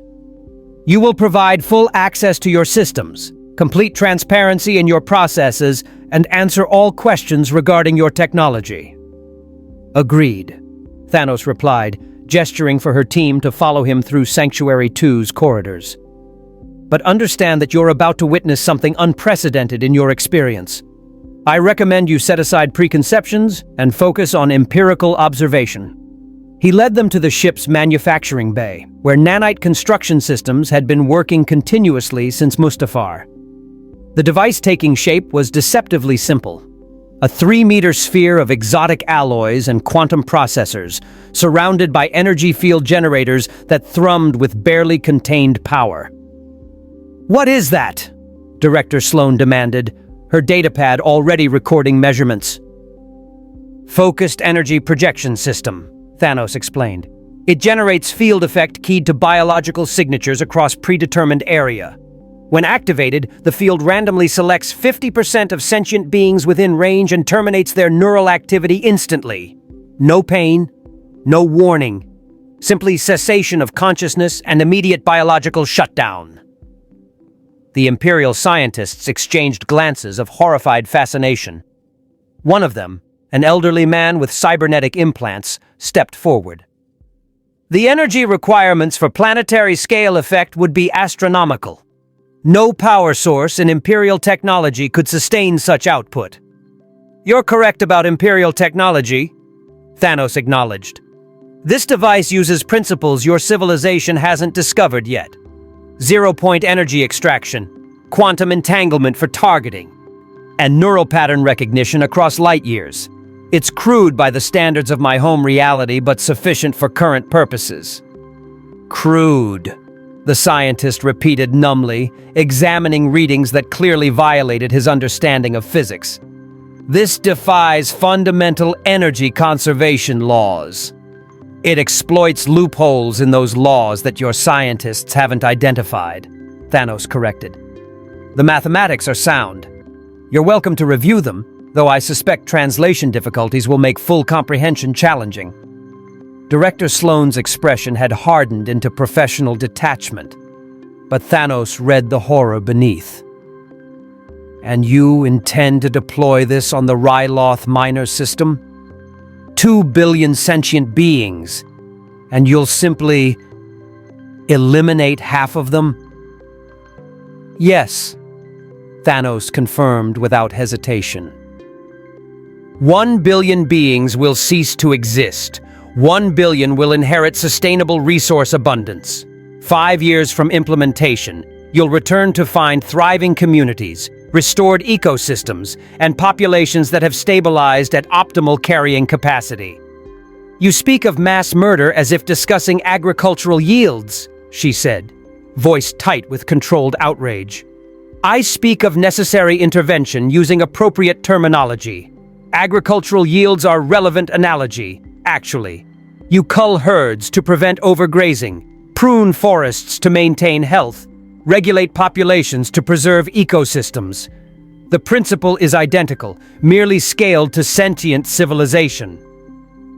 One of the younger observers, a lieutenant with fresh face and idealistic eyes, couldn't contain himself. These are people, families, children. You're talking about randomly killing 1 billion innocent beings who've done nothing to deserve death. Thanos turned to face him directly. And if I do nothing, all 2 billion die within 30 years when their resource base collapses completely. I've reviewed this system's economic data. Food imports barely meet current demand. Water recycling systems operate at maximum capacity with no redundancy. Energy grids experience rolling blackouts weekly. The next major system failure, and there will be one, triggers cascading collapse, starvation, riots, warfare over dwindling resources. Everyone dies slowly and painfully, watching their children suffer. He paused. Or 1 billion die instantly and painlessly, never knowing what happened, while their survivors inherit genuine chance at sustained prosperity. Which outcome is more merciful? The lieutenant had no answer. None of them did. They'd come prepared to condemn monster, but Thanos presented them with mathematical reality that admitted no comfortable moral high ground. The device will be ready for deployment in 72 hours, Thanos continued, returning his attention to the sphere. I recommend your team establishes baseline measurements now. Population statistics, resource consumption rates, environmental degradation indices. Post-reduction comparisons will require accurate pre-implementation data.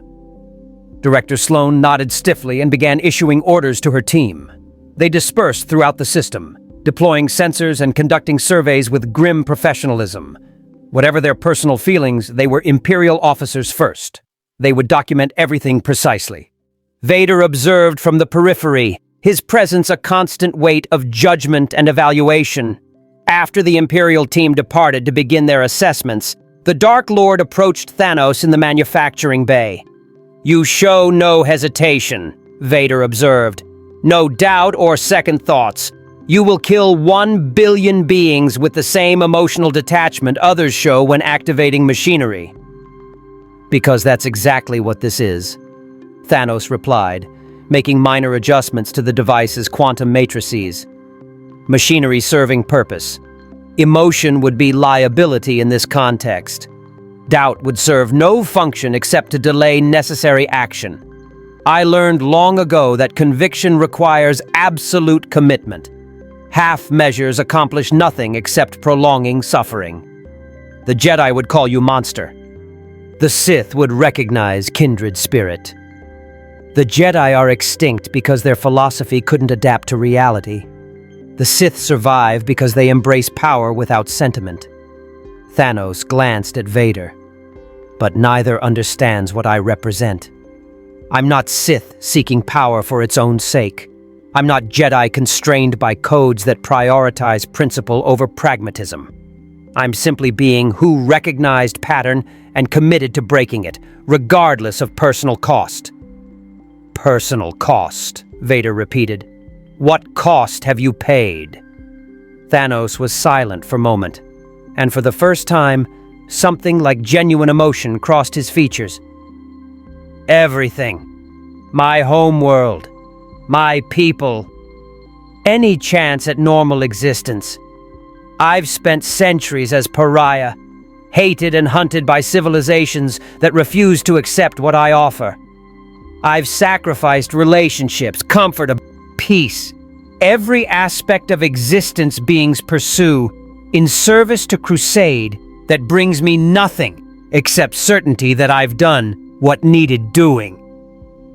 And when your work is complete, when you've balanced your equation and saved civilizations through forced extinction, what then?" "Then I rest," Thanos replied simply. "I find quiet world, watch sunrise on grateful universe, and allow myself to simply exist without purpose or duty. I've earned that much." Vader stood silent, respirator hissing in the bay's recycled air. Finally, he spoke. "I was Jedi once. I believed in justice, in protecting the innocent, in codes and principles that seemed absolute. Then I watched the Jedi Order fall, saw the Republic collapse, witnessed beings I'd sworn to protect torn apart by war they couldn't prevent. And I learned that power without will to use it absolutely is weakness. The Emperor taught me that. And now you wonder if I represent evolution beyond even Sith philosophy," Thanos observed. "I wonder if you represent something so alien to this galaxy that traditional categories fail to contain you." Vader corrected.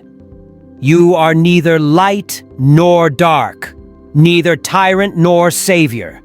You are mathematics given consciousness and will, calculating optimal outcomes and implementing them regardless of cost.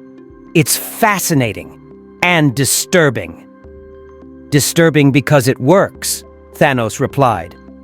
"Because deep down, you recognize the truth in what I say, even as everything you've learned screams that it must be wrong. That's cognitive dissonance, Lord Vader. The sound of belief systems cracking under weight of evidence they cannot dismiss." Before Vader could respond, alarms shrieked through the ship. Thanos' displays flared red as new contacts appeared on sensors. Dozens of small craft emerging from hyperspace, broadcasting Rebel Alliance identification codes. "Rebel fleet," Vader's voice carried dangerous edge. "They've learned of our presence here. They're moving to intercept." Thanos studied the tactical display with interest. 3 corvettes, 8 starfighters, and what his database identified as a captured Imperial frigate flying Rebel colors. Substantial force for guerrilla operation. "How did they know to come here?" Director Sloane's voice crackled through the comm from her observation post. "They monitor Imperial movements. Vader replied. Star Destroyer deployment to strategically unimportant system would trigger investigation. They likely assume we're establishing new garrison or conducting resource extraction. They don't know what we're actually doing. Should I destroy them? Vader asked, and Thanos heard the anticipation in that mechanical voice. No, Thanos replied. Let them land. Let them investigate. They represent opportunity I hadn't anticipated. Opportunity? Vader's confusion was evident. Thanos smiled. I've explained my philosophy to Empire. Now I'll explain it to Rebellion. Let's see if idealists prove more receptive than pragmatists to mathematical reality. The rebel landing party descended on Riylo Minor's largest settlement, a sprawling warren of industrial decay called Lesu City, where 200 million beings existed in cramped desperation. Thanos watched their approach through Sanctuary 2's sensors, analyzing their formation and equipment with tactical precision. 8 commandos in standard rebel gear, led by a human male whose posture suggested military training and a Twi'lek female whose headtails bore scars of hard experience. They're establishing perimeter around the Imperial garrison, Director Sloan reported from her observation post. Standard reconnaissance formation. They haven't detected our true purpose yet. They will shortly, Thanos replied. He turned to Vader. I'm going to meet them. Alone. Inadvisable, Vader stated flatly. Rebel forces are unpredictable. They may attempt capture or assassination. Let them try. Thanos mag-locked his sword to his back and headed for the transport bay. I've faced worse than guerrilla fighters with outdated weapons, and this conversation needs to happen face-to-face. Holographic communication lacks appropriate impact. He descended in a small shuttle, deliberately avoiding stealth approach. Let the rebels detect him coming. Let them prepare. Surprise served no purpose when the goal was dialogue rather than combat.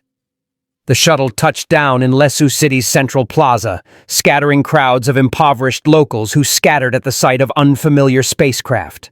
Thanos emerged into air thick with industrial pollutants and desperation, his purple skin drawing immediate stares from beings who'd never seen anything like him.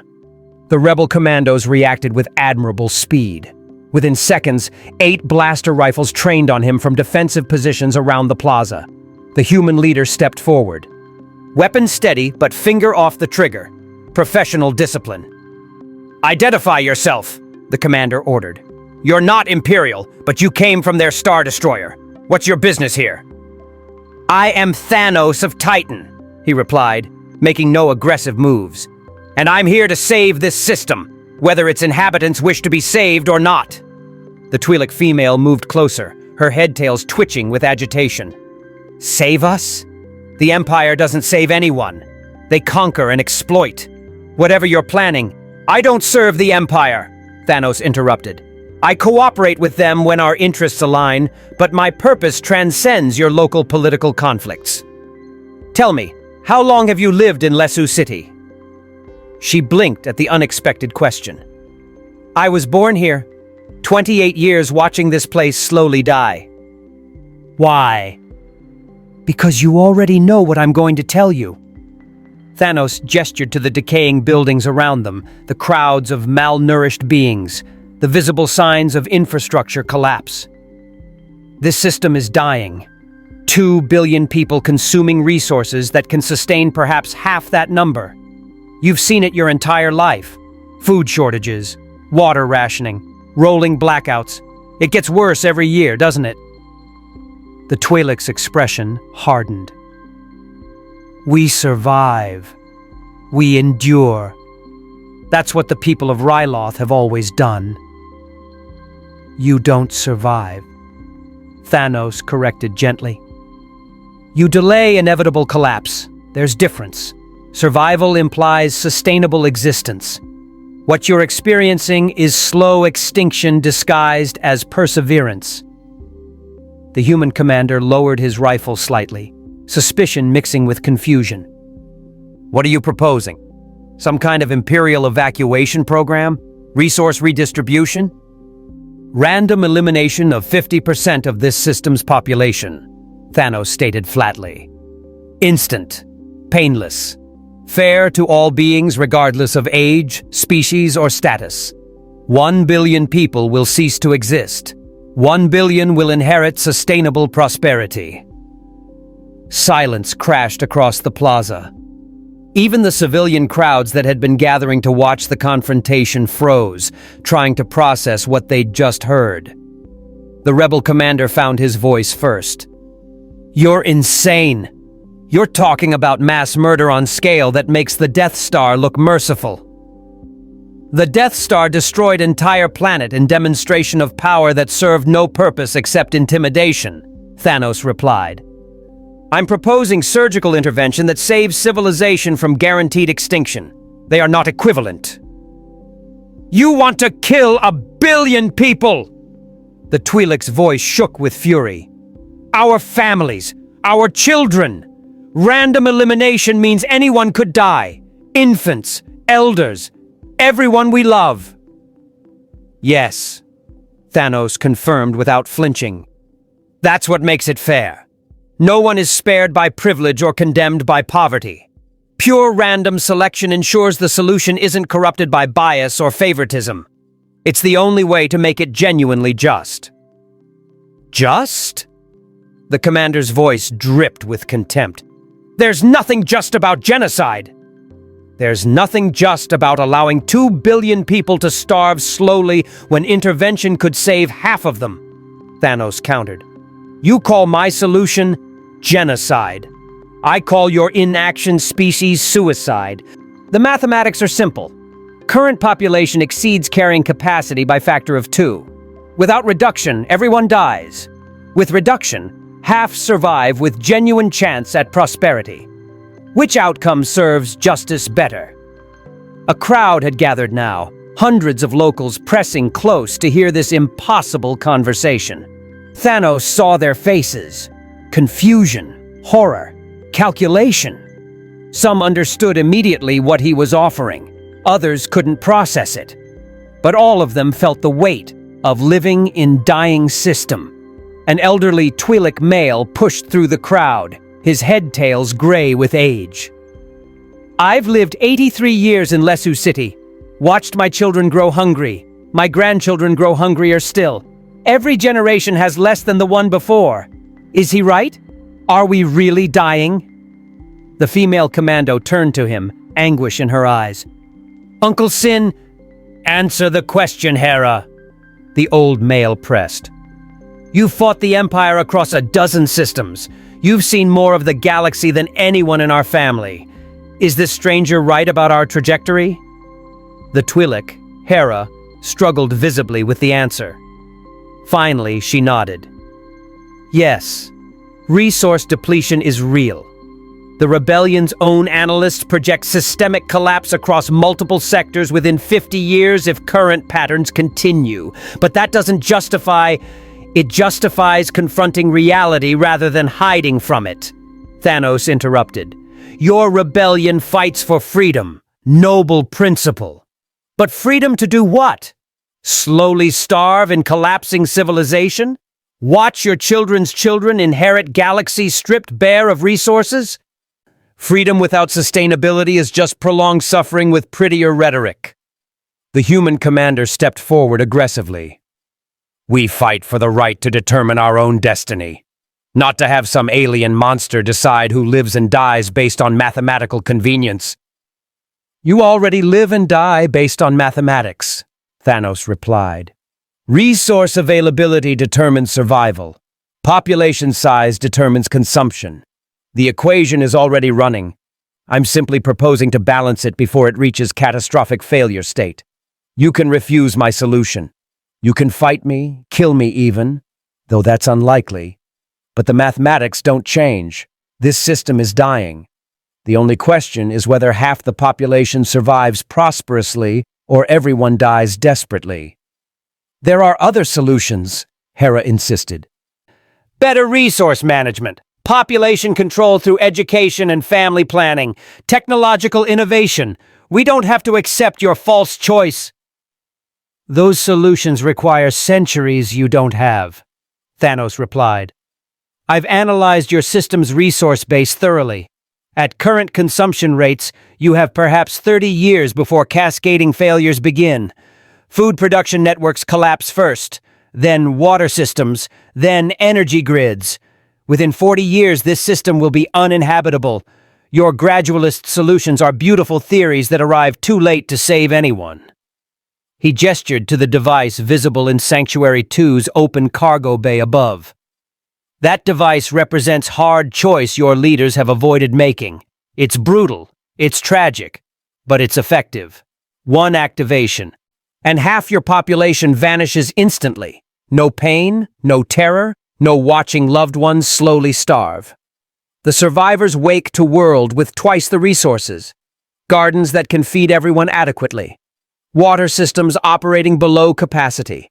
Housing for all who remain. Within 5 years, this system could be paradise for those who inherit it. Built on graves of billions, Hera whispered.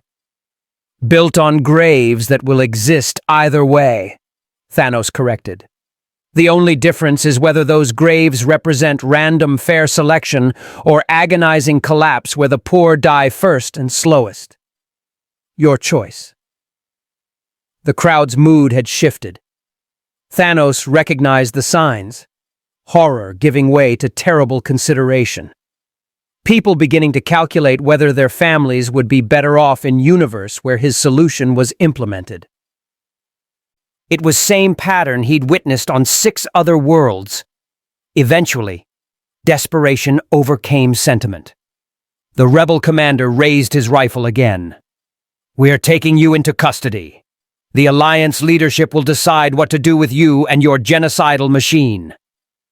You're welcome to try, Thanos replied calmly. Before the rebels could react, energy shrieked across the plaza. Vader's shuttle descended, flanked by TIE fighters.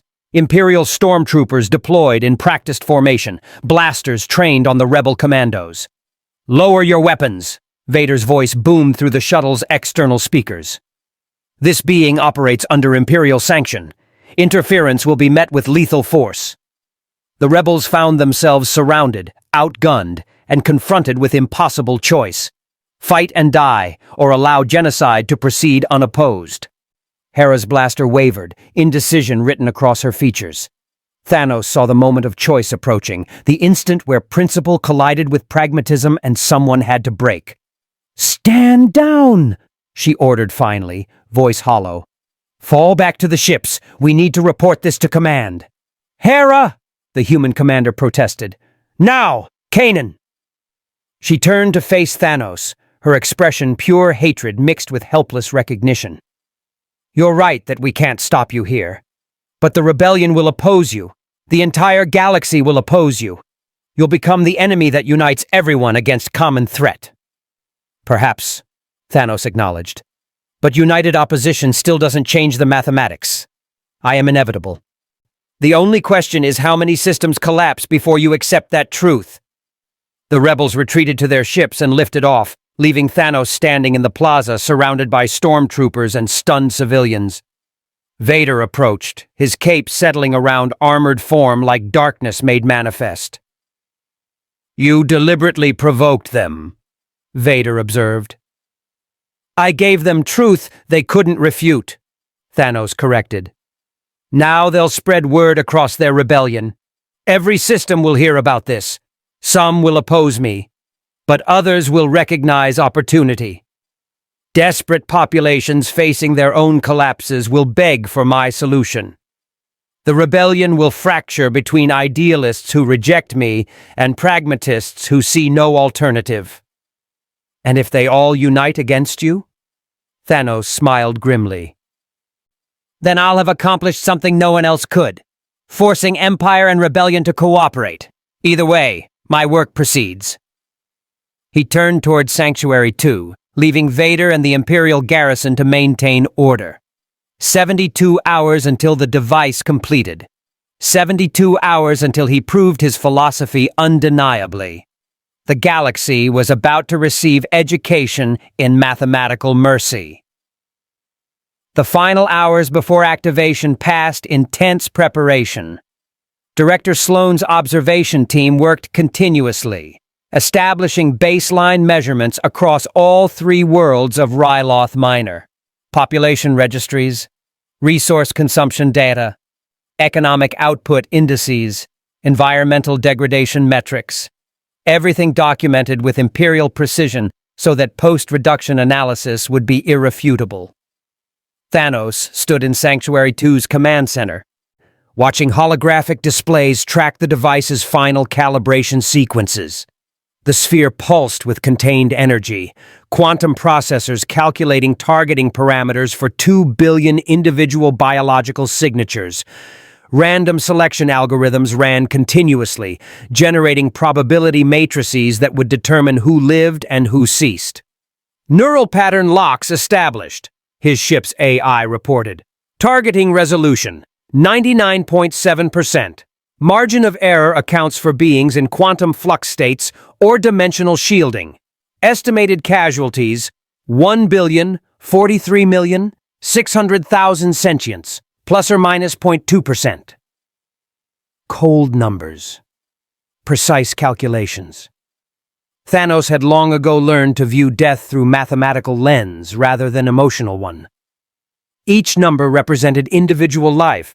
Yes, dreams, relationships, potential futures. But those individual tragedies had to be weighed against collective survival. The needs of the many measured against needs of all. All systems nominal, he confirmed. Prepare for activation on my command. Vader entered the command center, his presence filling the space with dark side energy. The Emperor has been monitoring your preparations. He wishes to observe the activation directly. A holographic projector activated, and Palpatine materialized in flickering blue light. His yellow eyes studied the device with hungry intensity. Thanos of Titan, Palpatine's voice carried across the void between Mustafar and Riylo Minor. You stand at precipice of action that will define your legacy in this galaxy. 1 billion lives ended at your command. Are you prepared for that burden? I've carried it 6 times before, Thanos replied. This will be the 7th. Each one weighs exactly the same. Necessary. The burden doesn't diminish, but neither does the mathematical certainty that it must be borne.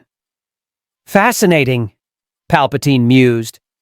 Most beings who command death on such scale either revel in the power or are destroyed by guilt. You experience neither pleasure nor remorse, simply acceptance.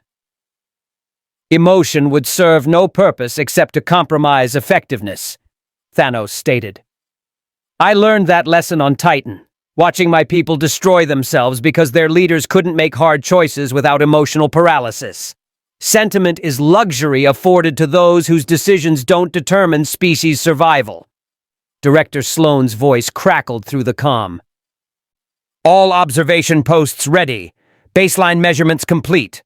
We're prepared to document everything. Thanos accessed the device's final control interface. One command, one gesture, and half the sentient life in this system would simply stop existing. No pain, no awareness. Consciousness would cease between one heartbeat and the next. Neural patterns disrupted at quantum level. It was, as he'd promised, merciful. As merciful as extinction could be. His hand hovered over the activation sequence. For just one moment, barely measurable in time, but infinite in its weight, Thanos allowed himself to feel what he was about to do. 1 billion individual minds. 1 billion futures erased. Mothers who would never watch their children grow. Children who would never know adulthood. Elderly who would never share accumulated wisdom with another generation. All of it gone. But against that tragedy stood the alternative. 2 billion beings slowly starving, watching their civilization crumble, dying in chaos and desperation and prolonged agony. The mathematics were clear. The choice was obvious. Thanos activated the device. Energy erupted from the sphere in wave that human eyes couldn't perceive and instruments barely registered. It propagated through the system at faster-than-light velocity, quantum-entangled particles seeking biological signatures across 3 worlds simultaneously. The targeting algorithms executed their function with perfect efficiency. On the surface below, in Lesu City and 1,000 other settlements, beings simply collapsed.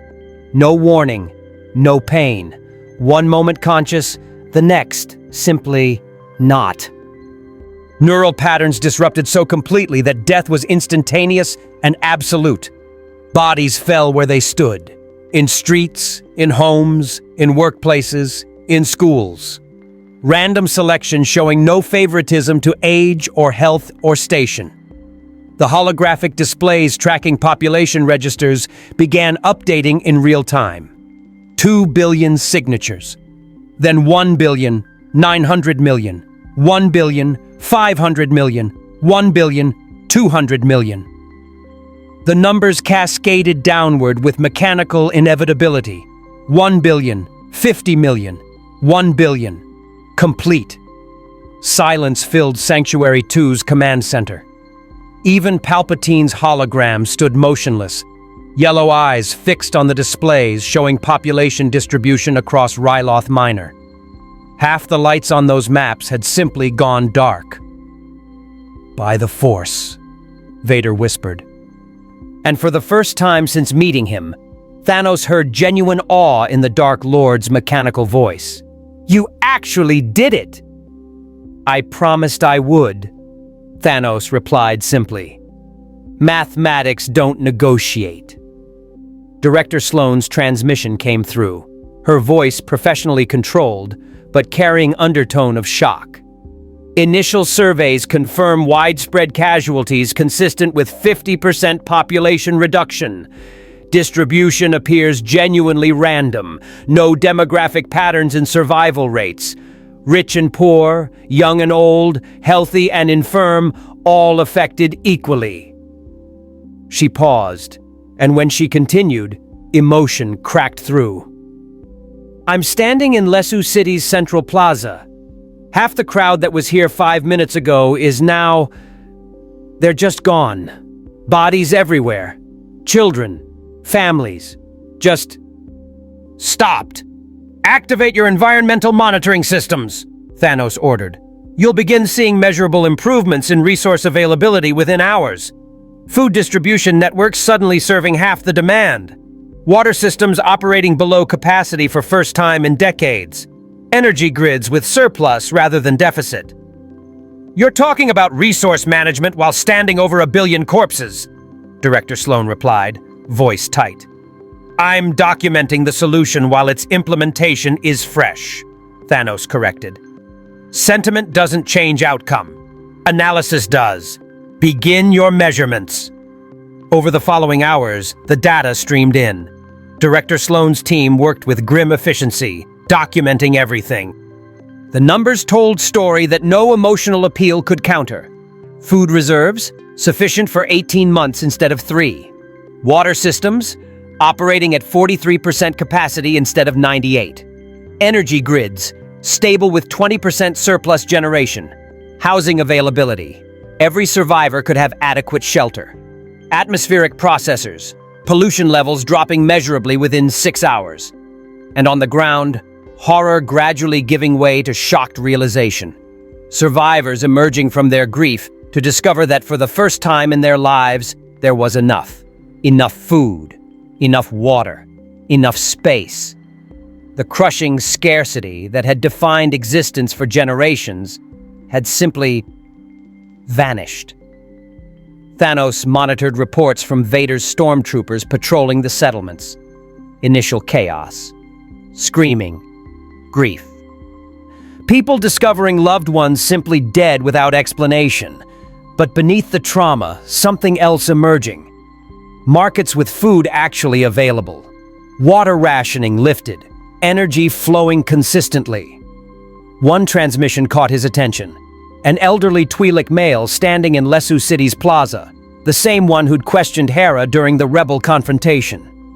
He spoke to no one in particular, his voice picked up by Imperial monitoring systems. "My daughter is gone," the old male said, staring at his hands. My youngest grandson. Half my clan just vanished. And I should hate whoever did this. I should rage and scream and demand vengeance. He looked up at Sanctuary 2, visible in the sky above. But for the first time in 80 years, the market has actual fresh food. Real protein, not recycled paste. My surviving grandchildren will eat adequately tonight. Really eat. Does that make me monster for recognizing what we've gained? Thanos filed that transmission away. It was beginning. The terrible calculation survivors would make, weighing their grief against their newfound prosperity. Not everyone would embrace it. Many would hate him forever. But some would understand. Some would recognize the gift hidden within the tragedy. The Emperor wishes to speak with you, Vader announced. Palpatine's hologram stabilized, and the ancient Sith Lord's expression carried complexity Thanos couldn't fully parse. Satisfaction mixed with calculation, mixed with something almost like respect. You have proven your capability, Palpatine stated. 1 billion sentients eliminated simultaneously across multiple worlds. No Imperial weapon could achieve such scale. No force technique I've mastered reaches so far. He leaned forward. And your predictions are already manifesting. Resource availability improving measurably. Survivors experiencing immediate quality of life increases. The mathematics appear sound. They are sound, Thanos confirmed. This system will stabilize within 6 months. Within 5 years, it will be model of sustainable prosperity. Your observation team can document the entire trajectory. Indeed they will. Palpatine's fingers steepled before his face. But successful test case does not mean I'm prepared to authorize galactic implementation. What you've done here is still genocide, regardless of mathematical justification. The political ramifications would be catastrophic. Political ramifications are irrelevant measured against species survival, Thanos replied. But I understand your hesitation. Continue monitoring this system. Watch it thrive while your other systems continue their decline. Eventually, the evidence will overwhelm political concerns. And if I decide the risk outweighs the benefit? If I conclude your presence threatens the Empire more than resource depletion does? Then we become enemies, Thanos replied calmly. And you'll learn that eliminating me is considerably more difficult than you imagine. I've survived in hostile territory before, Emperor. I can do it again. The threat hung between them, unsubtle but necessary. Thanos needed Palpatine to understand that this was negotiation between peers, not supplication from subordinate. Lord Vader, Palpatine said, his gaze never leaving Thanos. Continue observation of Riylo Minor. Document everything, and ensure our dimensional guest remains monitored. As you command, Master, Vader replied. The hologram cut out, leaving Thanos and Vader alone with the aftermath of what had been done. Below, on 3 worlds, 1 billion bodies awaited disposal. 1 billion survivors grappled with impossible mixture of grief and relief. And the galaxy beyond was just beginning to hear about what had transpired. The rebellion will use this against us, Vader observed. They'll paint you as monster, and the Empire as accomplice. Let them, Thanos replied. Propaganda doesn't change mathematics. This system will prove my point regardless of what the rebellion broadcasts. Truth has advantage of being true, even when it's unpopular. He turned from the displays, the weight of what he'd done settling across his shoulders with familiar heaviness. 7 worlds now. 7 times he'd made the hard choice and borne the burden of necessary extinction. It never got easier. But it remained necessary. And as long as it remained necessary, Thanos would continue. Because someone had to. Someone had to be strong enough to do what others couldn't. Someone had to save civilizations from themselves, even if it meant being hated forever. That was his purpose, his burden, his inevitable path. The Mad Titan walked to his quarters, leaving the Empire to document what he'd proven, and prepared for whatever came next. 3 months passed. Riylo Minor transformed before the Empire's documented observation into something no one had predicted. Proof of concept that couldn't be dismissed or ignored. Director Sloane's reports flooded Imperial channels with data that contradicted every instinct and moral framework the galaxy possessed. Agricultural output increased 37%, despite half the workforce vanishing. Environmental recovery exceeded projections. Atmospheric toxin levels dropped, water tables rose, native flora returned to regions barren for generations. The survivors, after initial trauma subsided, began building something unprecedented. Communities formed around abundance rather than scarcity. Crime rates plummeted. Infrastructure repairs accelerated with sufficient resources and labor to complete them properly. Most disturbing to Imperial analysts, the survivors weren't universally traumatized. Many grieved, yes, but others spoke cautiously of relief, of finally having enough, of children eating adequately for the first time in their lives. The moral calculus was fracturing along lines no one had anticipated. Thanos monitored these developments from Vader's Star Destroyer, where he'd remained under Imperial observation that was really detention by another name. He accepted the restriction without complaint. Let them watch him. Let them see that he required no freedom of movement to achieve his purpose. The truth propagating through the galaxy's information networks was weapon more powerful than any fleet. The rebellion responded exactly as predicted. Broadcasts flooded rebel-controlled systems with condemnation. Images of bodies in Lesu City's plaza. Testimony from survivors describing loved ones simply vanishing. Accusations that the Empire had authorized genocide. They called Thanos the Mad Titan, trying to paint him as monster rather than mathematician. But propaganda met unexpected resistance. Desperate systems facing their own collapses began asking dangerous questions. If Riylo Minor survivors were genuinely thriving, did that validate the method? If half a population could die so the other half could live sustainably, was that not preferable to everyone dying? The moral certainty the rebellion relied on began cracking. Vader entered Thanos' quarters without announcement, a privilege of authority the Dark Lord exercised frequently. The Emperor summons you to Coruscant. He has reached decision regarding your proposal. Thanos rose from meditation, his massive frame unfolding smoothly.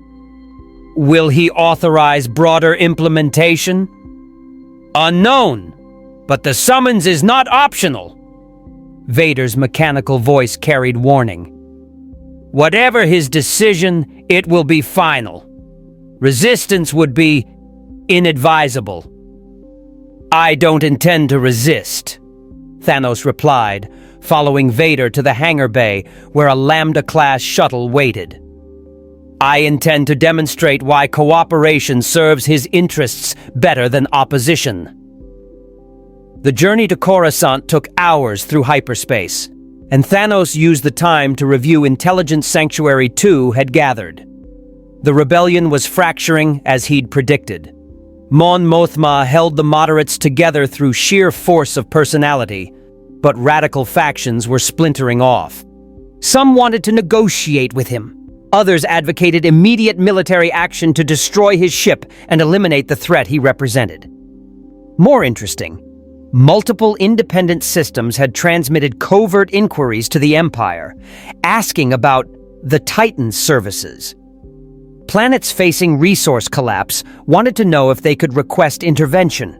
The demand was building organically, driven by desperation rather than Imperial propaganda.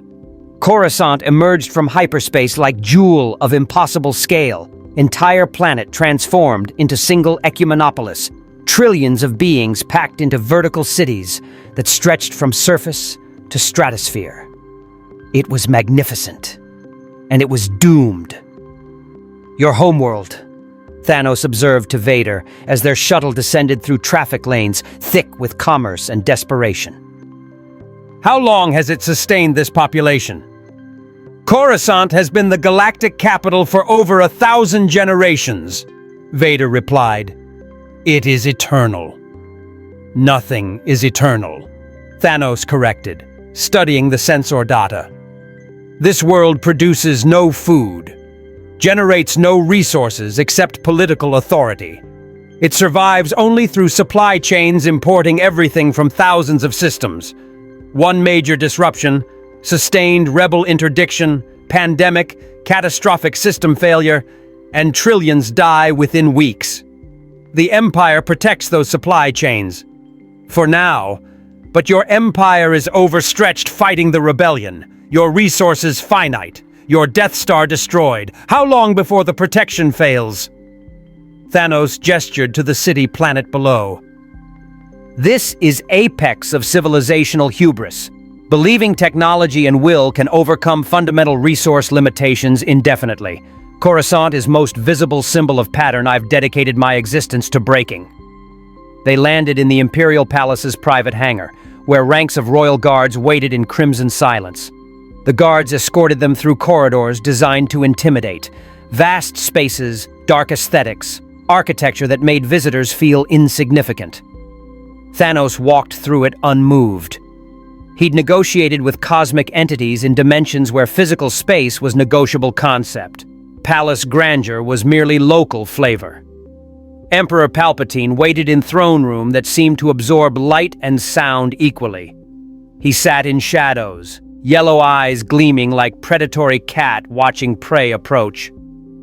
Flanking him stood figures Thanos recognized from intercepted transmissions.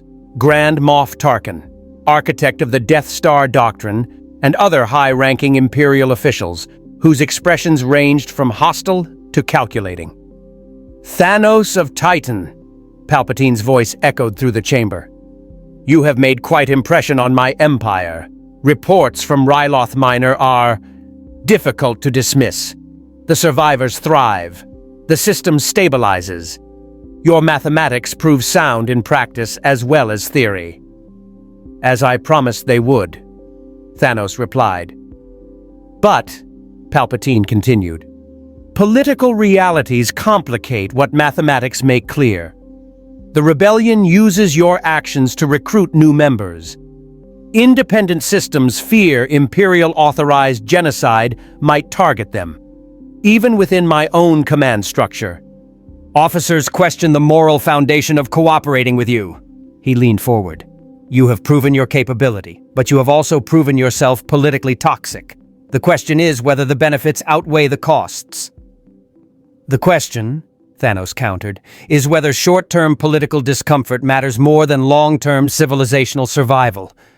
You rule an empire, Palpatine, but ruling matters only if there's empire left to govern. My models project systemic resource depletion, triggering cascade failures within 3 decades. Your grandchildren, if you had them, would inherit galaxy of dying worlds fighting over scraps. Is maintaining current political stability worth condemning future generations to that fate? Grand Moff Tarkin stepped forward, his gaunt features twisted with contempt. The Death Star was designed to maintain order through fear. Your method maintains nothing. It creates chaos, trauma, and political instability that takes generations to resolve. We cannot govern a galaxy that views us as architects of random mass extinction. You cannot govern galaxy that collapses into resource wars either, Thanos replied. At least my solution leaves survivors with sustainable future. Your Death Star left nothing but debris and reinforced desperation. Which approach serves Imperial interests better? The Emperor asked for evaluation of political costs, another official interjected, a woman whose uniform marked her as intelligence liaison. Our analysis suggests implementing your solution galaxy-wide would trigger immediate civil war across most Imperial sectors. Local governments would rebel rather than cooperate with authorized genocide. The Empire would fragment. Then implement selectively, Thanos proposed. Target systems already in crisis. Worlds where collapse is imminent regardless of action taken. Offer my solution as alternative to total extinction. Build evidence base of successful interventions. Let results speak for themselves. Palpatine's fingers drummed against his throne's armrest. You propose slow rollout, calculated expansion, building acceptance through demonstrated success rather than authoritarian mandate. I propose pragmatic approach that acknowledges political reality while maintaining mathematical trajectory, Thanos confirmed. I'm not wedded to specific implementation timeline. The equation will balance eventually regardless. The only question is whether you guide that process or merely react to it. And if we refuse entirely? Palpatine asked. If I decide your presence threatens the Empire more than resource depletion does, and I order your elimination? Then you'll attempt elimination and discover I'm harder to kill than you anticipate, Thanos replied evenly. And while you're expending resources trying to destroy me, your systems continue depleting. The mathematics don't pause for political convenience, Emperor. They continue regardless of your decisions. The throne room fell silent, except for the hum of environmental systems and distant city noise filtering through soundproofing. Palpatine studied Thanos with intensity that suggested the Emperor was using every force technique at his disposal to probe for weakness or deception. He would find neither. Thanos had spent centuries perfecting the art of absolute conviction. Finally, Palpatine spoke. I will authorize limited implementation. 5 systems of my choosing, all facing imminent collapse. You will execute your solution under Imperial supervision. Results will be monitored for 5 years. If outcomes match your projections, we will discuss expansion. If they don't, or if political costs exceed benefits, you will cease all operations and submit to whatever restrictions I impose. Acceptable, Thanos agreed. Provide system coordinates, and I'll begin preparations. One additional condition, Palpatine added, yellow eyes gleaming with dangerous intelligence. You will remain on Coruscant during implementation. Lord Vader will execute your operations using your technology. This ensures you cannot sabotage the test or manipulate outcomes to favor your position. Thanos considered this. Separating him from direct control was clever. It limited his operational flexibility while testing whether his technology functioned independently of his presence. But it also meant Vader would witness results firsthand, unfiltered by Thanos' interpretation. That could work in his favor. Agreed, Thanos replied.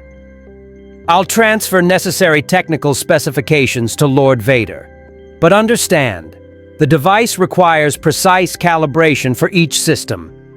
Errors in targeting parameters could skew results or cause unnecessary suffering. I'll need to provide detailed instruction. You will have it, Palpatine confirmed. Lord Vader is quite capable of following complex technical protocols. Vader's respirator hissed acknowledgement. Though Thanos sensed something else beneath the mechanical breathing.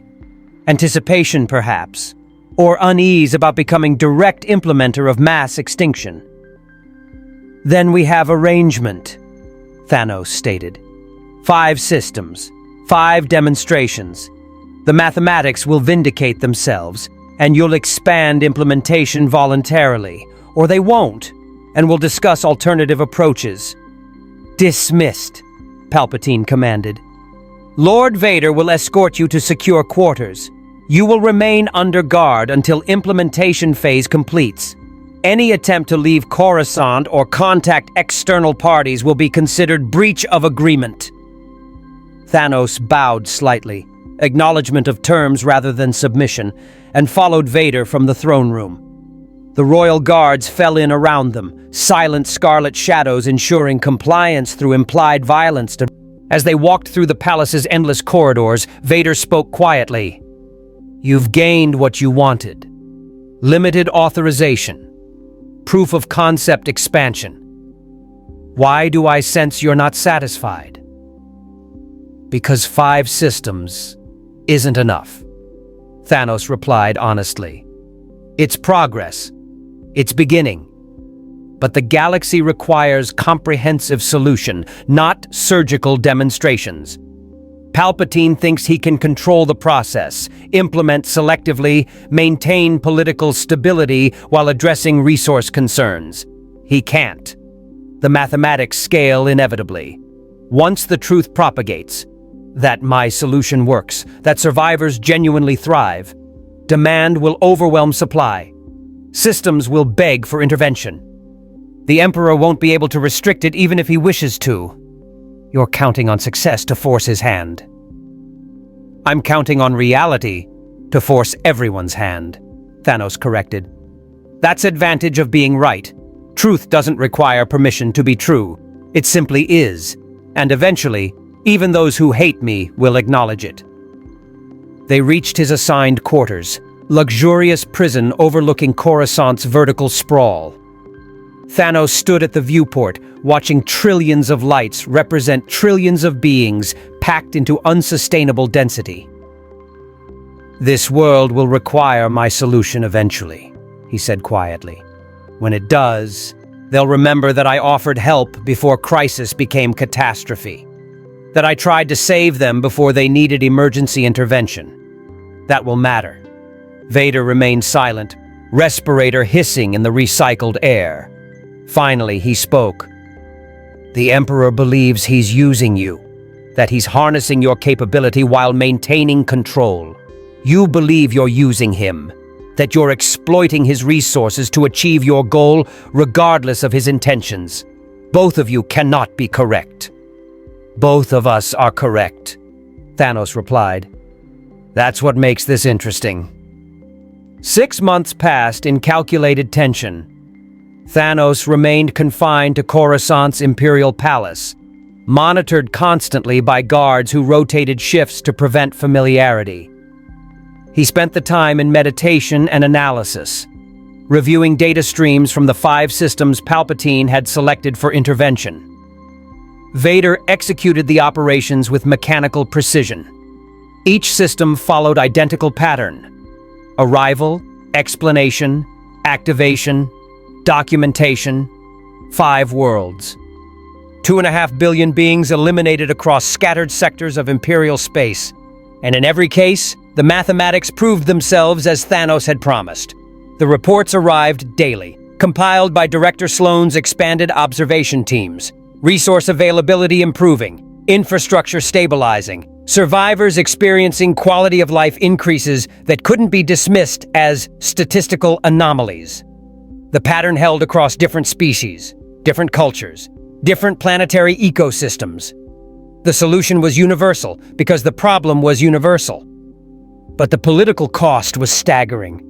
The rebellion exploded with recruitment as images of Vader implementing mass extinction flooded holonet channels. Mon Mothma delivered impassioned speeches condemning the Empire's partnership with the Mad Titan. Protests erupted across Imperial worlds. 3 governors resigned rather than cooperate with what they called authorized genocide. The Empire's moral authority, already strained by decades of oppression, fractured further. Yet beneath the outrage, something else stirred. Quiet inquiries from desperate systems. Covert transmissions from planetary leaders whose worlds faced imminent collapse. They didn't broadcast their interest publicly, but they asked the same question. Could they request the Titan's intervention? The demand was building, driven not by Imperial mandate, but by mathematical desperation. Thanos monitored it all from his gilded cage, watching his philosophy propagate through the galaxy like virus that infected through truth rather than deception. Every protest against him was also advertisement of his capability. Every condemnation included explanation of his methods. The galaxy was learning, whether it wished to or not. On the 6th month's final day, Palpatine summoned him to the throne room again. Vader stood beside the Emperor's throne, and Thanos noticed immediately that the Dark Lord's posture carried new tension. Something had changed. Your 5 demonstrations are complete, Palpatine began, his yellow eyes gleaming with complex calculation. Results match your projections. Survivors thrive. Systems stabilize. The mathematics, as you constantly remind us, prove sound. He leaned forward. But you have also succeeded in making the Empire the most hated government in galactic history. Recruitment to the rebellion has tripled. 7 sectors teeter on the edge of open revolt. My own advisors debate whether cooperating with you was a catastrophic mistake. Short-term political cost for long-term civilizational survival. Thanos replied calmly, as I warned from the beginning. Yes, you warned. Palpatine's fingers steepled before his withered face. But you failed to warn about something else. Something Lord Vader discovered during the final implementation. Vader stepped forward, and Thanos noted the Dark Lord's unusual hesitation before speaking. The 5th system, Decevro. During the activation, I felt something through the Force. A disturbance of unprecedented scale. Half the beings in that system simply vanished from the Force simultaneously. It was like watching stars blink out across the galaxy. The echo will reverberate through the Force for generations. I'm not sensitive to your Force, Thanos replied. I cannot account for mystical side effects of physical processes. It's more than side effect, Vader continued. The Force connects all living things. When you eliminate half the galaxy, you're not just removing biological organisms. You're tearing holes in the fundamental energy field that binds existence together. The damage compounds with each implementation. By the time you reach galactic scale, the Force itself may be irreparably disrupted. Thanos absorbed this information, running calculations against data he didn't possess. He'd never encountered anything like the Force in his home reality, this galaxy's unique property of mystical energy interwoven with biological existence. If his solution genuinely damaged that energy field, then the Force adapts, Thanos concluded. Or it doesn't, and this galaxy learns to exist without mystical power governing its fundamental nature. Either way, the alternative remains total extinction. Damaged Force is preferable to no sentient beings left to experience it. You would destroy the very foundation of this galaxy's existence to implement your solution? Palpatine's voice carried genuine incredulity. The Force predates our civilizations by billions of years. It is eternal, and you would risk shattering it? Nothing is eternal. Thanos repeated his earlier statement. Everything yields to entropy eventually. The Force may be ancient, but it's not immune to causality.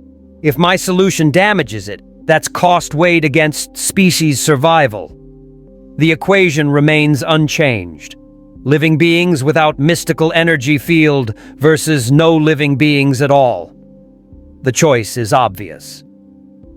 Not to those who draw power from the Force, Vader said quietly. You would render Jedi and Sith extinct as surely as any population reduction. Every Force-sensitive being depends on that connection for their abilities.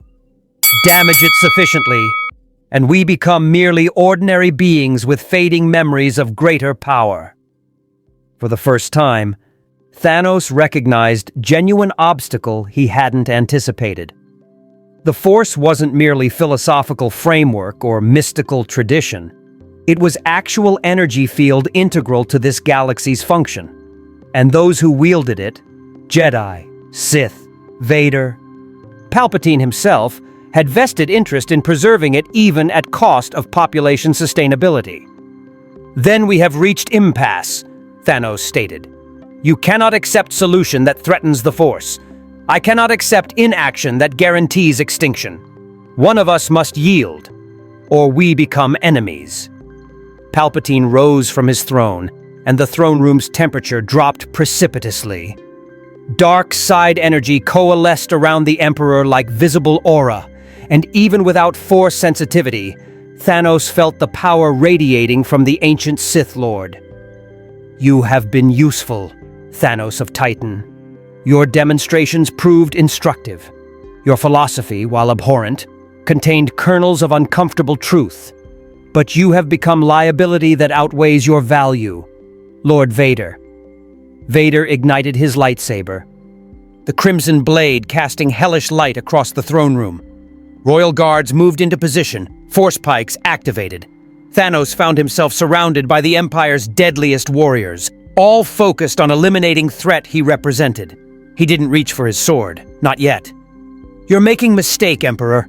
Eliminating me doesn't eliminate the problem. Resource depletion continues whether I'm alive or dead. Other beings will recognize the pattern eventually. Perhaps they'll devise different solutions. Perhaps they'll implement mine without my guidance. Either way, the mathematics persist. Perhaps, Palpatine acknowledged. But you represent immediate threat to the Force itself. That cannot be tolerated. Lord Vader, kill him. Vader advanced, lightsaber raised. Thanos watched the Dark Lord approach and saw something in Vader's posture that Imperial guards couldn't perceive. Hesitation. Not fear. Not doubt about orders. Something else. Recognition, perhaps. Understanding that what Palpatine commanded was strategic error. But Vader was trained weapon, and weapons obeyed their masters. The lightsaber descended toward Thanos' neck. The Mad Titan moved with speed that surprised everyone present, catching Vader's wrist before the blade connected. The lightsaber's plasma edge hissed millimeters from his throat, held at bay by strength born of cosmic-level physiology. "I told you," Thanos said quietly, locking eyes with Vader's masked gaze. "I've faced gods. You're formidable, but you're not beyond my capacity to resist." He shoved Vader backward with force that sent the Dark Lord stumbling. Royal guards rushed forward, force pikes stabbing toward vital points. Thanos moved through their attack with brutal efficiency, disarming one, breaking another's weapon, using third guard's own momentum to throw him into his companions. Palpatine unleashed force lightning that turned the throne room into electrical hell.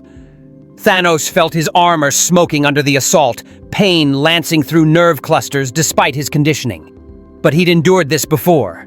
He knew its limits. He charged through the lightning toward Palpatine's throne. Royal guards swarmed him, force pikes finding gaps in his armor. Blood, purple, alien, spattered across polished floors. But Thanos kept moving, driven by conviction that transcended pain or survival instinct. His hand closed around Palpatine's throat, lifting the Emperor from his throne. The lightning intensified, cooking flesh where it made contact. Thanos felt tissue damage accumulating, knew his body had limits. Even cosmic-enhanced physiology couldn't overcome indefinitely. "You cannot kill me with the Force," Thanos grated through the agony. "But I can break your neck with simple physics. Call off your attack, or we both discover whether the dark side of the Force can resurrect corpses." Vader's lightsaber pressed against Thanos' back, heat searing through armor. "Release him." "No," Thanos replied. "Not until we reach new understanding. I came to this galaxy offering salvation. You responded with opposition. That's your choice. But understand consequence. I will not stop. I will not yield. I will implement my solution somewhere in this galaxy, with or without Imperial cooperation. You can kill me here. But Sanctuary 2 contains all necessary technology. Others will find it. Others will use it.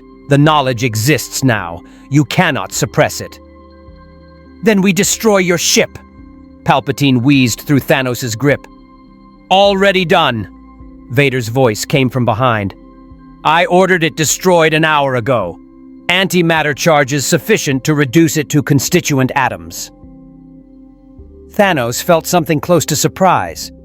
Vader had anticipated this confrontation, had prepared countermeasures. The Dark Lord was more tactically sophisticated than Thanos had credited. "Then you've made your choice," Thanos said. "And I've made mine." He released Palpatine and spun, his hand catching Vader's lightsaber blade. The plasma burned through his palm, agony beyond description. But Thanos had endured worse. He held the blade immobile through will and pain tolerance, facing Vader across its crimson length. "This doesn't end here," Thanos promised. "You've won this battle, destroyed my ship, contained me temporarily. But the idea survives. The mathematics remain. And somewhere in this galaxy, beings facing extinction will remember that there was alternative they rejected. They'll wonder if their principled opposition was worth the price of total collapse." "Security!" Palpatine commanded, and stormtroopers flooded into the throne room. Dozens of blasters trained on Thanos from every angle. Thanos released Vader's lightsaber and raised his hands slowly, blood dripping from his seared palm. He'd lost this confrontation. His ship destroyed. His freedom ended. But the expression on his face carried not defeat, but grim satisfaction. "You've created martyr, Emperor. Every system that collapses into resource wars will remember the mad titan who offered solution you rejected. Every planet that starves will know there was alternative your principles couldn't accept. I failed to save this galaxy, but I've planted seed that will outlive us both." Palpatine's expression twisted with fury and something else, recognition that Thanos might be right about that at least. "Take him to the highest security detention level, maximum isolation, no communication, no visitors except by my explicit command." Stormtroopers moved in, binding Thanos' wrists with restraints designed for beings of exceptional strength. He didn't resist. Resistance served no tactical purpose at this juncture. They led him from the throne room, leaving trail of purple blood across pristine floors. As he passed Vader, Thanos spoke quietly enough that only the Dark Lord's enhanced hearing would catch it. "You felt it, didn't you? During those 5 implementations. You felt your force screaming as I removed half the beings connected to it. And part of you wondered if I was right. If sacrificing the Force's integrity was acceptable price for species survival. That doubt will haunt you, Vader. It will grow. And eventually, you'll wonder if you made the right choice today." Vader said nothing, but his respirator's rhythm changed slightly. Thanos allowed himself small satisfaction as stormtroopers escorted him into Coruscant's depths. Hours later, sealed in cell, designed to contain Force users and isolated from any possible external contact, Thanos meditated on outcome. He'd failed to achieve galactic-scale implementation. His ship was destroyed. His freedom ended. By any conventional measure, he'd lost. But he'd proven his concept worked. 5 systems thrived as evidence of his mathematics. The idea existed now, propagating through galactic consciousness like equation too elegant to ignore. And somewhere in the vast galaxy beyond his cell, desperate beings would remember there had been alternative. The Mad Titan smiled in the darkness. He'd survived longer campaigns than this. Patience was weapon too, and he'd learned to wield it across centuries. This was merely setback. The mathematics would vindicate themselves eventually. They always did. 5 years passed in the depths of Coruscant's maximum security detention. Thanos remained isolated, monitored, contained by the Empire's most sophisticated security systems. But isolation couldn't prevent information from flowing. Guards rotated, systems required maintenance, and the Mad Titan possessed patience measured in centuries. He learned that Riylo Minor had become model system, sustainable, prosperous, testament to what half could accomplish with full resources. The other 4 demonstration systems followed identical trajectory. But political will for expansion never materialized. The rebellion grew stronger, fueled by moral outrage at Imperial cooperation with genocide. Palpatine abandoned the experiment, declaring it closed chapter in Imperial history. Yet the galaxy couldn't forget. Systems facing collapse transmitted desperate secret inquiries. Black market technology emerged claiming to replicate Thanos' device. Crude, dangerous attempts that killed indiscriminately rather than randomly. The idea had metastasized beyond control. exactly as Thanos predicted. Then came the day Vader visited his cell unannounced. The Dark Lord stood before the containment field, respirator hissing in the recycled air. "The Emperor is dead," Vader announced. "Killed by a Jedi named Skywalker. My son. The Empire has fallen. The rebellion has won." Thanos absorbed this, recalculating implications. "And you come to tell me this because?" "Because your mathematics were correct about one thing," Vader replied. "The Empire collapsed under weight of unsustainable resource extraction, accelerated by decades of warfare. The galaxy now faces exactly the crisis you predicted. Fractured governance, depleted systems, populations that grew beyond carrying capacity during Imperial stability, now facing catastrophic adjustment." "So the new government will implement my solution?" Thanos asked. "No. They'll find different way, more humane way, slower way." Vader paused. "Way that costs billions of lives through gradual starvation instead of quick elimination. You were right that we were dying, but you were wrong that your solution was only answer." "Time will tell," Thanos replied. "When their humane solutions prove insufficient, when billions die slowly instead of half dying quickly, they'll remember there was alternative their principles couldn't accept. That's legacy I leave this galaxy, not salvation, but uncomfortable question they can never fully answer. Was I wrong? Or were they simply too weak to accept what was necessary?" "Perhaps both," Vader suggested. "Perhaps neither. But your imprisonment ends today. The new government has no interest in maintaining you as political prisoner. You'll be escorted to the Outer Rim and released. Return to your dimension if you can. Remain here if you must. But understand, if you attempt implementation again, every faction in this galaxy will unite to stop you." Thanos rose as the containment field deactivated. "I accept those terms. I came to save this galaxy. It rejected salvation. That's its choice to make." As he walked free through corridors he'd entered in chains 5 years prior, Thanos felt neither victory nor defeat. He'd planted seed. Whether it grew or withered wasn't his concern anymore. The galaxy would survive or fall based on choices it made without him. And somewhere, on worlds facing collapse, beings would whisper the name of the Mad Titan, who'd offered solution they'd been too frightened to accept. That whisper would echo through generations, not as hero's legacy, but as questions civilizations could never quite silence. Was he right? Could mercy sometimes require monstrosity? Could mathematics justify mass extinction in service of species survival? The galaxy would debate those questions long after Thanos of Titan vanished into the void between stars, returning to whatever cosmic crusade awaited him next. He'd failed to balance this galaxy's equation, but he'd forced it to confront the mathematics it preferred to ignore.